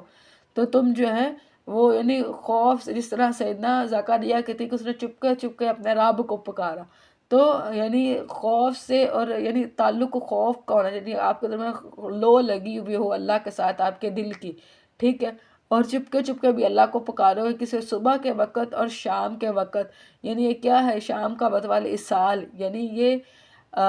یعنی جس وقت سارا دن نچڑ کر آ جاتا ہے، ٹھیک ہے، اس سے مراد یعنی اس سے اصیل کہتے ہیں جوس کو، ٹھیک ہے، جس طرح ہم کسی بھی چیز کا جوس بناتے ہیں تو وہ سارا ذائقہ نچڑ کے اس جوس میں آ جاتا ہے، اسی طرح اس سارا دن جو ہے وہ نچڑ کر عصر اور مغرب کے درمیان والے ٹائم پر آ جاتا ہے، تو اس وقت جو ہے صبح اور شام کے وقت اللہ رب العزت کا ذکر کرو، اور غافلوں میں سے نہ ہو جاؤ کہ تمہاری صبح اور شامیں کس چیز میں گزر رہی ہیں کوئی پتہ ہی نہ ہو۔ اور بلا شبہ جو فرشتے آپ کے رب کے پاس ہیں وہ اس کی بات سے تکبر نہیں کرتے، اور وہ اس کی تسبیح بیان کرتے ہیں اور اسی ہی کو سجدہ کرتے ہیں۔ آیت سجدہ جو ہے وہ تلاوت کی گئی ہے، تو سو آپ نے سجدہ ادا کرنا ہے انشاءاللہ۔ نبی صلی اللہ علیہ وسلم جب معراج پر گئے تو بیت المعمور کے اندر جب داخل ہوئے تو وہاں پر یعنی 70,000 فرشتے جو ہیں وہ ہر روز داخل ہوتے ہیں، اور اس کے بعد قیامت کے دن تک ان کو یعنی ان کی ٹرن نہیں آئے گی کہ وہ دوبارہ بیت المعمور میں داخل ہو سکے، ٹھیک ہے، اتنی زیادہ کثرت ہے، اور وہ اللہ کی تسبیحات بیان کر رہے ہیں اور اللہ کا آگے سجدہ زن ہے، اس لیے یعنی فرمایا گیا کہ اللہ کو آپ کی سجدوں کی ضرورت نہیں ہے، وہ تو اس کا تعلق تو آپ کے دل کے ساتھ ہے کہ آپ کا دل اللہ کے ساتھ کیسے جڑا ہوا ہے۔ اللہ کے فضل سے یہاں پر ہماری سورہ اعراف جو ہے وہ مکمل ہوتی ہے، اور ہم اللہ کے فضل سے سورہ انفال کا جو ہے وہ آغاز کرتے ہیں۔ سورہ انفال جو ہے وہ مدنی ہے، اس میں 75 آیات اور 10 رکوع ہیں۔ بسم اللہ الرحمن الرحیم، یسألونک عن الانفال، وہ آپ سے مال غنیمت کے بارے میں پوچھتے ہیں، چونکہ یہ ساری صورت جو ہے وہ جنگ بدر میں ہوئی اور وہ پہلی جنگ تھی، تو اس لیے مال غنیمت کی جو تقسیم ہے اور ان کے بارے میں یہاں پر اس کے اندر احکام جو ہیں وہ پیش کیے گئے ہیں. اس کا نام، اس لیے اس صورت کا نام بھی انفال ہے. ٹھیک ہے، وہ آپ سے اموال غنیمت کے بارے میں پوچھتے ہیں. قُلِ الْأَنْفَالُ لِلَّهِ، آپ کہہ دیں کہ مال غنیمت جو ہے وہ اللہ اور اس کے رسول کی ہے. سو تم اللہ تعالیٰ سے ڈرو اور اپنے آپس کے تعلقات کی اصلاح کرو اور اللہ تعالیٰ اور اس کے رسول کی اطاعت کرو اگر تم مومن ہو. یعنی ایک صحابی کہتے ہیں کہ میں نبی صلی اللہ علیہ وسلم سے، یعنی ایک تلوار تھی جو مال غنیمت میں موجود تھی، تو میں نے نبی سے پوچھا تو نبی نے مجھے وہ عطا نہیں کیا اور میرے دل میں یہ کہا کہ یہ مجھے ہی ملے گی. پھر جب یعنی تقسیم ہو گئی تو نبی صلی اللہ علیہ وسلم وہ تلوار میرے پاس لے کے آئے اور ان کو کہا کہ جب تم نے مانگی تھی تب یہ میری نہیں تھی، ٹھیک ہے، اب یہ میری ہے اور یہ میں تمہیں ہبہ کرتا ہوں اگر تم مومن ہو. بلا شبہ مومن وہی ہے کہ جب اللہ تعالیٰ کا ذکر کیا جائے تو ان کے دل لرز جاتے ہیں، اور جب اللہ تعالیٰ کی یاد ان کو پڑھ کر سنائی جاتی ہے تو وہ ان کے ایمان میں بڑھا دیتی ہے اور اپنے رب پر اعتماد کرتے ہیں. یہاں پر جو واجلت کا لفظ استعمال ہوا ہے ان کے بارے میں یعنی کہا جاتا ہے کہ جس طرح کوئی پھنسیاں پھوڑے ہوتے ہیں نا، جب ان کو یعنی اس طرح یعنی کریش کرتے ہیں نا، اس کو اس طرح یعنی کھیڑتے ہیں تو اس سے کیا ہوتا ہے کہ جسم کے اندر ایک لرزہ پیدا ہو جاتا ہے. تو ایسے ہی جب اللہ کا ذکر کیا جاتا ہے تو مومنین کے جو دل ہیں ان کے اندر ایک لرزہ پیدا ہو جاتا ہے. تو اس وقت جو ہے وہ دعا کرنی چاہیے، اس سے یہ کیفیت چلی جاتی ہے. ٹھیک ہے، وہ لوگ جو نماز قائم کرتے ہیں اور جو ہم نے ان کو دیا ہے اس میں سے خرچ کرتے ہیں، یعنی اس سے مراد صدقات ہیں، یہی دراصل سچے مومن ہیں. ان کے رب کے پاس ان کے درجات اور مغفرت اور عزت کی روزی ہے، جیسا کہ آپ کے رب نے آپ کو حق کے ساتھ آپ کے گھر سے نکالا. یعنی اس سے مراد جو ہے وہ بدر کا دن ہے. اب یہ کیا تھا کہ ایک نا قافلہ جو ہے وہ شام سے مکہ کی طرف جا رہا تھا، ٹھیک ہے، جس کو ابو سفیان جو ہے وہ لیڈ کر رہے تھے، اور یہ مدینہ سے ہو کر گزر رہا تھا، اور اس وقت مدینہ اور مکہ کے لوگوں کے آپس کے تعلقات جو ہے وہ ٹھیک نہیں تھے. تو اس کو ڈر تھا کہ کہیں مدینہ کے لوگ قافلہ کو لوٹ نہ لیں. تو اس نے آ کر مکہ والوں کی طرف جو ہے وہ پیغام بھیجا کہ مدینہ کے لوگ قافلہ جو ہے وہ لوٹنے لگے ہیں یا ہماری امداد کو پہنچو. تو اس وقت یعنی جو کفار مکہ تھے وہ جنگ کے لیے جو ہے نکلے، اور نبی کو یہ خبر دی گئی، اور ادھر سے پھر نبی کے حکم پر جو ہے وہ صحابہ رسول جو ہیں وہ جنگ کے لیے نکلے. حالانکہ ایمان والوں کا ایک گروہ یقیناً اس کو ناپسند کرنے والا تھا. یعنی جنگ میں وہ یعنی اس وقت دو چیزیں تھیں، یعنی یا تو یعنی قافلے والوں پر حملہ کیا جائے اور یا پھر یعنی جو ہے وہ جنگ کا مقابلہ کیا جائے. لیکن فیصلہ یہ ہوا کہ جنگ کا مقابلہ کیا جائے. اس لیے فرمایا کہ ان کو ناپسند کر رہے تھے، وہ حق کے بارے میں آپ سے جھگڑ رہے تھے اس کے بعد کہ وہ صاف ظاہر ہو چکا تھا، گویا کہ وہ موت کی طرف ہینکے جا رہے ہوں اور وہ دیکھ رہے تھے. یعنی یہ کچھ کمزور ایمان لوگ تھے جو خوف کھا رہے تھے، کیونکہ ان کی تعداد جو تھی وہ صرف 313 تھی، اور دوسری طرف جو ہے وہ یعنی 900,000 کا جو ہے وہ لشکر موجود تھا. اور جب اللہ تعالیٰ تم سے دو گروہوں میں سے ایک کا وعدہ کر رہا تھا کہ یقیناً وہ تمہارے لیے ہے، اور تم چاہتے تھے کہ یقیناً غیر مسلح گروہ ہی تمہارے لیے، اللہ تعالیٰ نے اس بات کا وعدہ کیا تھا کہ تم ان پر ان پر جو ہے وہ فتح یاب ہو جاؤ گے. ٹھیک ہے، تو اب جو مسلمان تھے وہ یہ چاہتے تھے کہ جو غیر مسلح یعنی جو قافلہ ہے نا ان کے ساتھ ہمارا سامنا ہو جائے اور وہاں سے ہمیں مال بھی مل جائے گا، اور وہ ہیں بھی یعنی تعداد میں کم ہے. اور اللہ تعالیٰ ارادہ کر چکا تھا کہ حق کو اپنی باتوں سے سچا کر دکھائے اور کافروں کی جڑ کاٹ دے. لیکن اللہ تعالیٰ یعنی اس لیے تو اس کو یعنی حق کا فیصلہ کرنے والا دن بھی جو ہے وہ کہا جاتا ہے کہ اس دن جو ہے وہ حق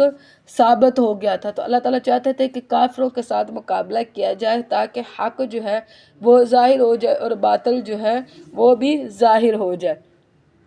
تاکہ وہ حق سچا کر دکھائے اور باطل کو جھوٹا کر دے اور گرچہ مجرموں کو ناگوار ہو. اور جب تم اپنے رب سے مدد مانگ رہے تھے تو اس نے تمہاری دعا قبول کر لی. اب ہوا یہ کہ جب نبی صلی اللہ علیہ وسلم یعنی میدان جنگ میں چلے گئے تو اپنے خیمہ میں گئے اور اونچے ہاتھ کر کے نبی صلی اللہ علیہ وسلم اللہ رب العزت کے سامنے جو ہے وہ آہوزاری جو ہے وہ کرنے لگے کہ یا اللہ یہ تیرے چند بندے ہیں جو اس زمین پر تیرا نام لے رہے ہیں، اگر یہ بھی مارے گئے تو پھر اس زمین پر کوئی بھی تیرا نام لینے والا نہیں ہوگا. تو یا اللہ تو ہماری مدد فرما. یعنی اتنی زیادہ نبی صلی اللہ علیہ وسلم نے دعا مانگی کہ نبی صلی اللہ علیہ وسلم کی جو چادر تھی وہ ان کے کندھوں سے نیچے گر گئی، اور پیچھے سے سیدنا ابو بکر جو ہے وہ آئے اور انہوں نے نبی صلی اللہ علیہ وسلم کی جو چادر تھی وہ اٹھا کر نبی صلی اللہ علیہ وسلم کے کندھوں پر رکھی، اور پیچھے سے نبی صلی اللہ علیہ وسلم کو یعنی نبی صلی اللہ علیہ وسلم کے ساتھ چپک گئے اور کہا کہ اے یعنی اللہ کے رسول، آپ کی اپنے رب سے کافی یعنی آہوزاری ہو گئی ہے، تو امید ہے کہ اللہ آپ کو کبھی بھی یعنی اس طرح یعنی ایسے یعنی رسوا نہیں کرے گا، اور اللہ آپ کی دعا کو قبول فرمائے گا. اور وہاں سے پھر نبی صلی اللہ علیہ وسلم جو ہے وہ خیمے سے باہر آئے جو ایک دوسرے کے پیچھے آنے. جب تم اپنے رب سے مدد مانگ رہے تھے تو اس نے تمہاری دعا قبول کر لی کہ یقیناً میں فرشتوں میں سے 1000 کے ساتھ تمہاری مدد کرنے والا ہوں جو ایک دوسرے کے پیچھے آنے والے ہیں. یعنی یہ دستے تھے جو ایک کے پیچھے دوسرا اور دوسرے کے پیچھے تیسرا، اور یہ تیسرے آسمان سے آنے والے فرشتے تھے. کہ پتہ چلتا ہے کہ ایک صحابی جو ہے وہ ایک شخص کے پیچھے دوڑا کہ اس کو مار سکے، تو اس نے ایک آواز سنی کہ کوئی اپنے گھوڑے یعنی حیزوم کو جو ہے حیزوم آگے بڑھو، یعنی یہ کہہ رہا ہے. اور ابھی اس کے وار کرنے سے پہلے ہی جو جس پر وہ وار کرنا چاہتا تھا وہ زمین پر گرا ہوا تھا اور اس کے چہرے پر یعنی مارا گیا تھا. تو اس نے آ کر یہ بات جو ہے وہ نبی کو بتایا، تو نبی صلی اللہ علیہ وسلم فرمایا تھا کہ وہ فرشتے تھے اور وہ تیسرے آسمان سے آئے تھے، اللہ نے مدد کے لیے بھیجے تھے، اور اللہ تعالیٰ نے نہیں بنایا اس کو مگر ایک خوشخبری، اور تاکہ یعنی فرشتوں کی مدد جو تھی وہ ایک طرح سے خوشخبری تھی، اور تاکہ تمہارے دل اس سے مطمئن ہو جائے. یعنی دل کے اندر جو خوف موجود تھا کہ تعداد کم ہے اور سامان اور سب کچھ کم ہے، یعنی تو اس سے کیا ہو کہ دل مطمئن ہو جائے. اور نہیں ہے مدد مگر اللہ تعالیٰ ہی کے پاس، یعنی اللہ ہی وہ ذات ہے جو اپنے مددوں کی مدد کرتی ہے، یقیناً اللہ تعالیٰ سب پر غالب کمال حکمت والا ہے. اِذْ يُغَشِّيكُمُ النُّعَاسَ، اور جب اللہ تعالیٰ تم پر اونگ طاری کر رہا تھا اپنی طرف سے امن دینے کے لیے. اب یہ جیسے جنگ کے میدان سے پہلے جو ہے وہ جنگ کا ایک پریشر اور خوف تھا، تو اللہ تعالیٰ نے کیا کیا کہ ایک لمحے کے لیے جو ہے وہ ان پر ایک اونگ طاری کر دی. اس سے کیا ہوا، جس طرح انسان پاور نیپ لے لیتا ہے تو فریش ہو جاتا ہے، تو اسی طرح ہی انہوں نے وہ ایک طرح کا پاور نیپ جو تھا وہ اللہ کی طرف سے انہیں عطا کیا گیا، اور وہ بڑے یعنی فریش ہو کر اور بے خوف ہو کر جو ہے وہ پھر میدان میں اترے. اپنی طرف سے امن دینے کے لیے وہ آسمان سے تم پر پانی نازل کر رہا تھا. اب دوسری مدد کیا تھی کہ اللہ تعالیٰ نے آسمان سے بارش برسائی تھی، کہ اس سے کیا تھا کہ جو زمین تھی وہ ریتلی تھی نا، تو جب بارش برسی تو وہ یعنی وہ سخت ہوگی اور پاؤں اس کے اندر جمنے لگ گئے تھے. تو بارش کا برسنا بھی اللہ تعالیٰ کی یعنی مدد تھی غزوہ بدر میں، اور تاکہ اس کے ذریعے سے تمہیں پاک کر دے اور تم سے شیطان کی گندگی کو دور کر دے تاکہ وہ مضبوط کر. اب اس سے یعنی اس بارش کے پانی سے کیا ہوا کہ اللہ تعالیٰ نے ایک تو یعنی صحابہ نے اس کو جمع بھی کیا، اتنا بارش برسی کہ اس کو جمع کیا اور اس سے وضو کیا. اور شیطان کی گندگی سے مراد یہ ہے کہ تب لوگ یہ سوچ رہے تھے کہ یہاں پر پانی نہیں ہے تو کیا کریں گے، یعنی نماز کے لیے پھر کیا بغیر وضو نماز پڑھی جائے گی. تو اس شیطانی وسوسوں کو اللہ تعالیٰ نے دور فرمایا، اور تاکہ مضبوط کر دے تمہارے دلوں کو اور اس کے ساتھ تمہارے قدموں کو بھی، یعنی اللہ کے ساتھ دل جو ہے وہ جڑ جائے اور قدم جو ہے وہ زمین پر جم جائے. اس بارش کی وجہ سے مٹی جو ہے وہ سخت ہو گئی تھی. جب تمہارے رب فرشتوں کی طرف وحی کر رہا تھا کہ یقیناً میں تمہارے ساتھ ہوں، پس تم ان لوگوں کو ثابت قدم رکھو جو ایمان لائے، ان قریب میں ان لوگوں کے دلوں میں روب ڈال دوں گا. یعنی اللہ تعالیٰ نے کیا کہا تھا کہ نبی صلی اللہ علیہ وسلم کے حدیث ہے کہ روب کے ذریعے جو ہے وہ نبی صلی اللہ علیہ وسلم کی مدد کی گئی. تو اللہ تعالیٰ نے کیا کیا، جو کفار تھے ان کے سینوں میں مسلمانوں کا روب ڈال دیا تھا جنہوں نے کفر کیا. پس تم ان کی گردنوں کے اوپر ضرب لگاؤ اور ان کے ہر پور پر ضرب لگاؤ، یعنی ان کی گردنیں جو ہے وہ اڑا دو. یہ اللہ کے ساتھ مقابلہ کرنے اور اللہ کے مقابلے پر اترے تھے اور اللہ کے انکار کرنے والے لوگ تھے، اور اب اس چیز کا وہ مزہ چکھے. یہ اس وجہ سے تھا کہ یقیناً انہوں نے اللہ تعالیٰ اور اس کے رسول کی مخالفت کی تھی. یعنی یہ جو اللہ نے حکم نازل کیا وہ اس وجہ سے تھا کہ اللہ جو کائنات کا رب ہے اس کے اگینسٹ جا رہے تھے، اور جو اللہ تعالیٰ اور اس کے رسول کی مخالفت کرے تو اللہ تعالیٰ یقیناً بہت سخت عذاب دینے والا ہے، یہ ہے تمہاری سزا، لہٰذا اس کا مزہ چکھو، اور یقیناً کافروں کے لیے آگ کا عذاب ہے۔ اے لوگوں جو ایمان لائے ہو، جب تم ان لوگوں سے ایک لشکر کی صورت میں ملو جنہوں نے کفر کیا تو ان سے پیٹھ نہ پھیرو۔ یعنی جب یہاں پر یہ اصول دیا جا رہا ہے کہ جب جنگ میں آمنا سامنا ہو تو پیٹھ نہ پھیرو۔ تو ایک صحابی جو تھے انہوں نے یعنی بتایا کہ یعنی اللہ کے رسول نے ان کو ایک چھوٹے لشکر کا پر بھیجا تھا، اور پھر لشکر کے اندر جو ہے وہ بھگدڑ مچ گئی اور وہ وہاں سے بھاگ نکلے۔ تو انہوں نے کہا کہ یہ تو میں نے بہت بڑا گناہ کر دیا کہ میں جنگ سے بھاگ نکلا ہوں۔ تو اب انہوں نے کہا کہ ہم اللہ کے رسول کے پاس جاتے ہیں، اگر تو وہ ہماری توبہ یعنی اس طرح یعنی ہمیں معاف کر دیتے ہیں تو ٹھیک ہے، ورنہ ہم جنگلوں میں نکل جائیں گے۔ تو نبی صلی اللہ علیہ وسلم کے پاس جب آئے تو نبی صلی اللہ علیہ وسلم نے پوچھا کہ تم کون ہو؟ تو انہوں نے آگے سے کہا کہ بھاگنے والے۔ تو نبی صلی اللہ علیہ وسلم نے فرمایا کہ نہیں، تم تو بلکہ جمے رہنے والوں میں سے ہو۔ پھر انہوں نے آگے بڑھ کر نبی صلی اللہ علیہ وسلم کے ہاتھ جو تھے وہ چوم لیے۔ اب ہم آگے پڑھتے ہیں کہ کیا ہے، اور جو کوئی اس دن ان سے اپنی پیٹھ پھیرے سوائے اس کے کہ وہ لڑائی کے لیے پینترا بدلنے والا ہو، یعنی اس چیز کی اجازت ہے کہ وہ ڈائریکشن کو چینج کرنے والا ہو، یا ایک طریقے سے ایک نئے اینگل سے یا نئی ڈائریکشن سے حملہ یعنی واپس جا کر یعنی ایک طرح جیسے ڈوچ دیتے ہیں کہ واپس جا کر دوبارہ آ کر حملہ کرنے والا ہو، یا کسی گروہ کی طرف جگہ لینے والا ہو، یعنی ایک چھوٹے گروہ سے نکل کر بڑے گروہ میں جانے والا ہو، یا بڑے گروپ سے نکل کر چھوٹے گروپ میں جانے والا ہو، تو وہ جنگ سے پیٹھ پھیر سکتے ہیں، اور اس کا ٹھکانہ جہنم ہے، اور وہ لوٹنے کی بہت ہی بری جگہ ہے۔ پس تم نے انہیں قتل نہیں کیا بلکہ اللہ تعالیٰ نے ہی انہیں قتل کیا۔ اللہ تعالیٰ فرما رہا ہے کہ جنگ بدر میں جو تم نے 70 سرداروں کو قتل کیا تھا وہ تم نے قتل نہیں کیا تھا، بلکہ وہ اللہ کے حکم سے ہی، یعنی اللہ نے تم کو وہ اتنی طاقت دی تھی کہ تم نے ان کو قتل کیا تھا، اور آپ نے خاک کی مٹھی نہیں پھینکی جب آپ نے پھینکی۔ وَمَا رَمَيْتَ إِذْ رَمَيْتَ وَلَكِنَّ اللَّهَ رَمَى۔ اب یہ کیا تھا کہ جب نبی صلی اللہ علیہ وسلم نے جیسے پیچھے بتایا کہ خیمہ سے جب باہر نکلے تو نبی صلی اللہ علیہ وسلم نے نیچے زمین سے جھک کر مٹی کی ایک مٹھی جو ہے وہ اٹھائی اور بدر والوں کی طرف جو ہے یعنی کفار کی طرف پھینکی، اور کہا شحت الوجوہ، یعنی چہرے جو ہے وہ بدل جائے۔ تو اللہ کے حکم سے وہ مٹی جو ہے وہ کفار کے جتنے بھی لوگ تھے ان سب کے چہروں تک اور ان کے آنکھوں پر جو ہے وہ پہنچ گئی، یعنی اللہ نے اس کو پہنچایا، جس کی وجہ سے ان کے دلوں کے اندر رعب جو ہے وہ پیدا ہو گیا اور وہ ڈر کھانے لگے۔ تو اب اللہ تعالیٰ فرما رہے ہیں کہ اے نبی، جو مٹی آپ نے یعنی خاک جو پھینکی تھی وہ آپ نے نہیں پھینکی، وہ اللہ کے حکم سے اور اللہ کے اذن سے ہی کفار کے منہ تک جو ہے وہ پہنچ، یعنی اللہ نے ان کو کفار کے چہروں تک پہنچایا تھا، اور تاکہ وہ ایمان والوں کو اچھے انعام سے نوازے۔ یقیناً اللہ تعالیٰ سب کچھ سننے والا اور سب کچھ جاننے والا ہے۔ یہ تھی حکمت، اور بلا شبہ اللہ تعالیٰ کافروں کی خفیہ تدبیروں کو کمزور کرنے والا ہے۔ اگر تم فیصلہ چاہتے ہو تو یقیناً فیصلہ تمہارے پاس آ چکا، اگر تم باز آ جاؤ تو یہی تمہارے لیے بہتر ہے۔ یعنی اس دن کیا کہتے تھے کہ آج فیصلہ ہو کر رہے گا، تو طرح فرما رہے کہ دیکھ لو حق اور باطل کا فیصلہ ہو گیا ہے، کہ حق جو ہے وہ ظاہر ہو گیا اور باطل جو ہے وہ نست و نبوت ہو گئی ہے۔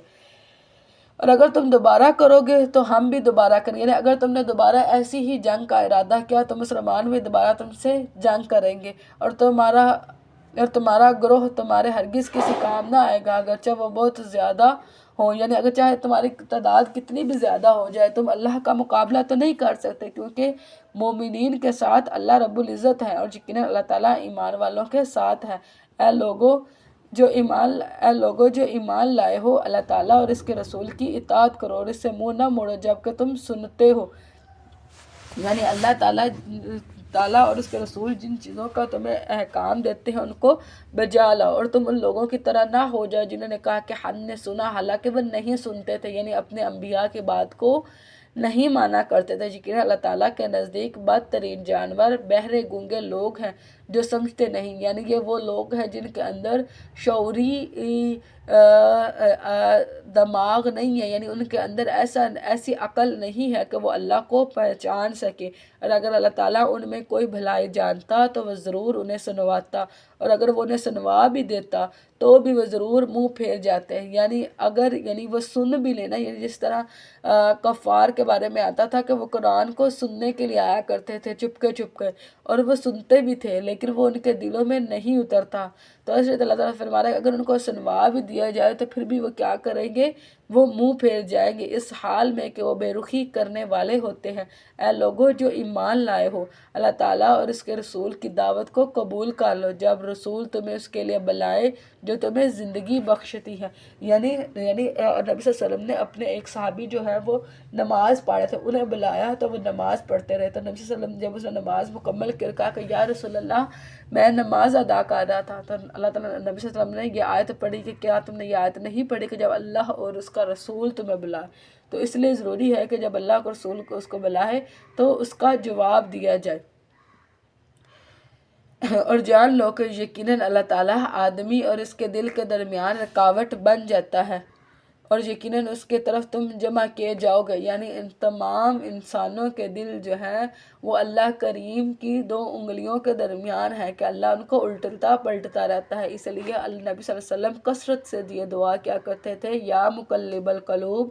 ثبت قلبی علی دینک، کہ اے دلوں کو پھیرنے والے میرے دل کو جو ہے وہ اپنے دین پر ثابت قدمی عطا فرما۔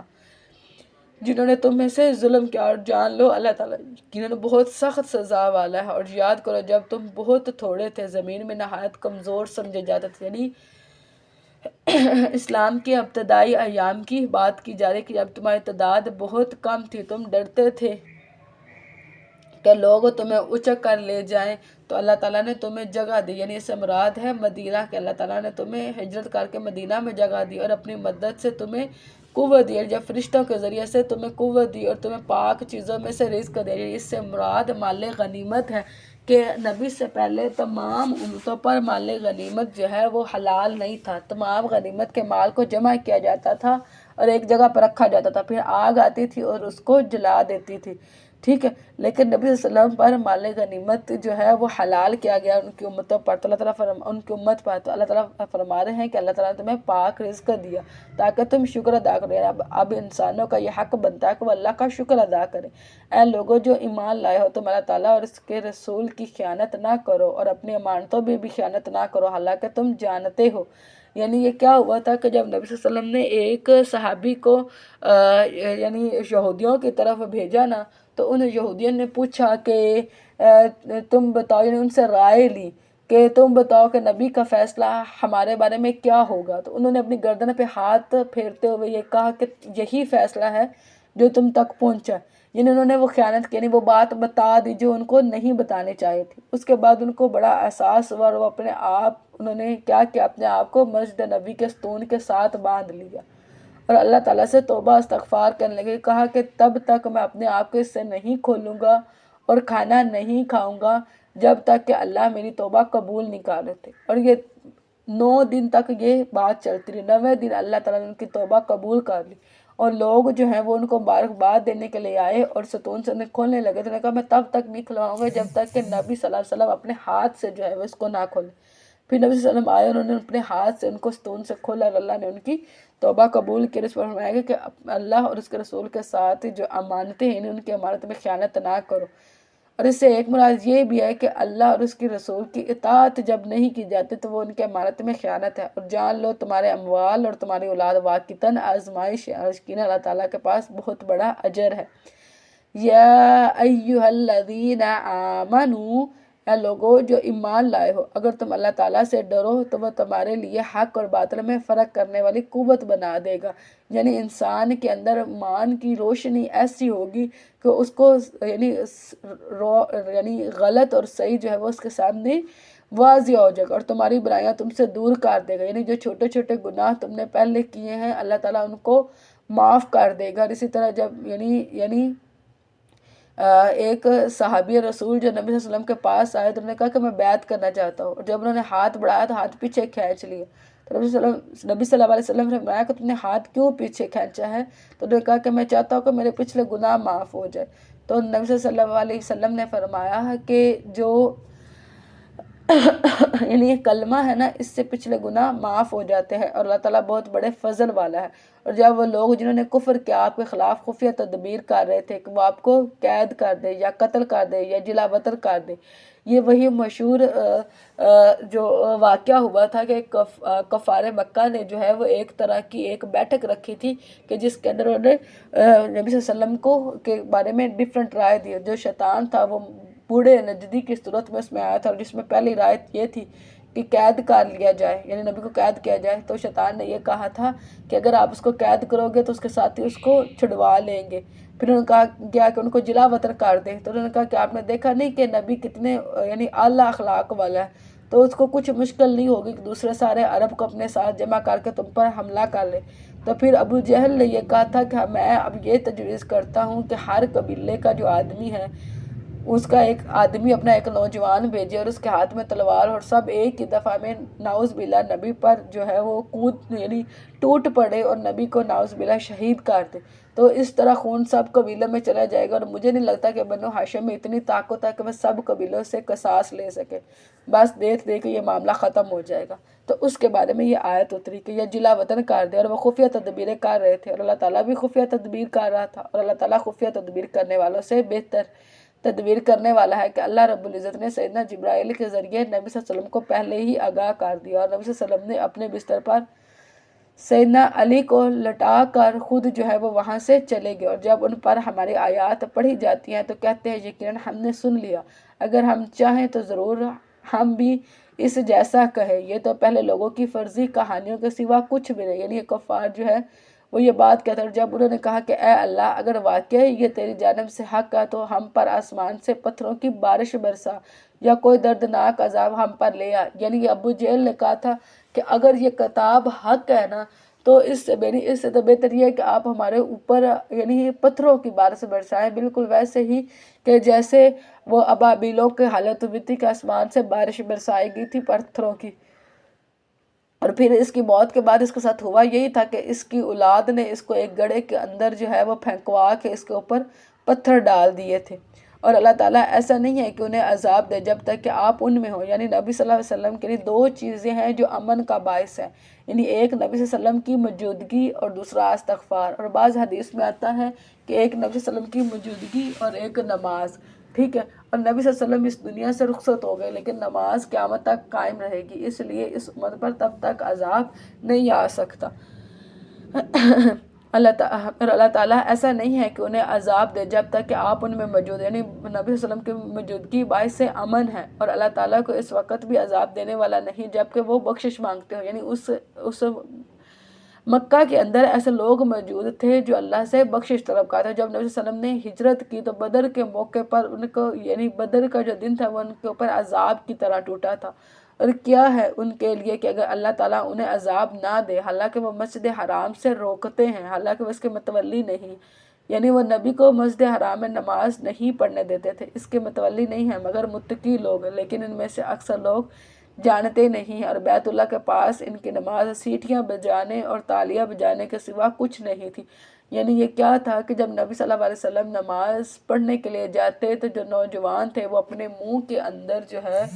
وہ انگلیاں رکھ کر سیٹیاں جو ہے وہ بجایا کرتے تھے، ٹھیک ہے۔ سو چکھو عذاب اس وجہ سے جو تم کفر کرتے تھے۔ بلا شبہ جن لوگوں نے کفر کیا وہ اپنے مال اس لیے خرچ کرتے ہیں تاکہ لوگوں کو اللہ تعالیٰ کے راستے سے روکیں، چنانچہ ابھی وہ اور خرچ کریں گے، پھر وہ اس پر حسرت بن جائے گا، پھر وہ مغلوب ہوں گے۔ اب کیا ہوا کہ جب بدر کے دن ان کو شکست ہوئی تو یہ واپس لوٹے، تو ابو سفیان نے کیا کیا اس کے ساتھ یعنی اور سرداروں کو لے کر دوسرے لوگوں کے پاس گئے کہ ہمارا اتنا نقصان ہوا ہے تو اب ہم مال جمع کرتے ہیں تاکہ جو ہم دوبارہ جو ہے زیادہ مال سے زیادہ نفری اور زیادہ تعداد جو ہے وہ جمع کر سکے اور مسلمانوں کے ساتھ دوبارہ سے جنگ کر سکے۔ تو اللہ تعالیٰ فرما رہا ہے کہ یہ جتنا بھی مال تم لگاؤ گے اس پر حسرت ہو جائے گی کیونکہ تم مغلوب ہو کر لوٹو گے۔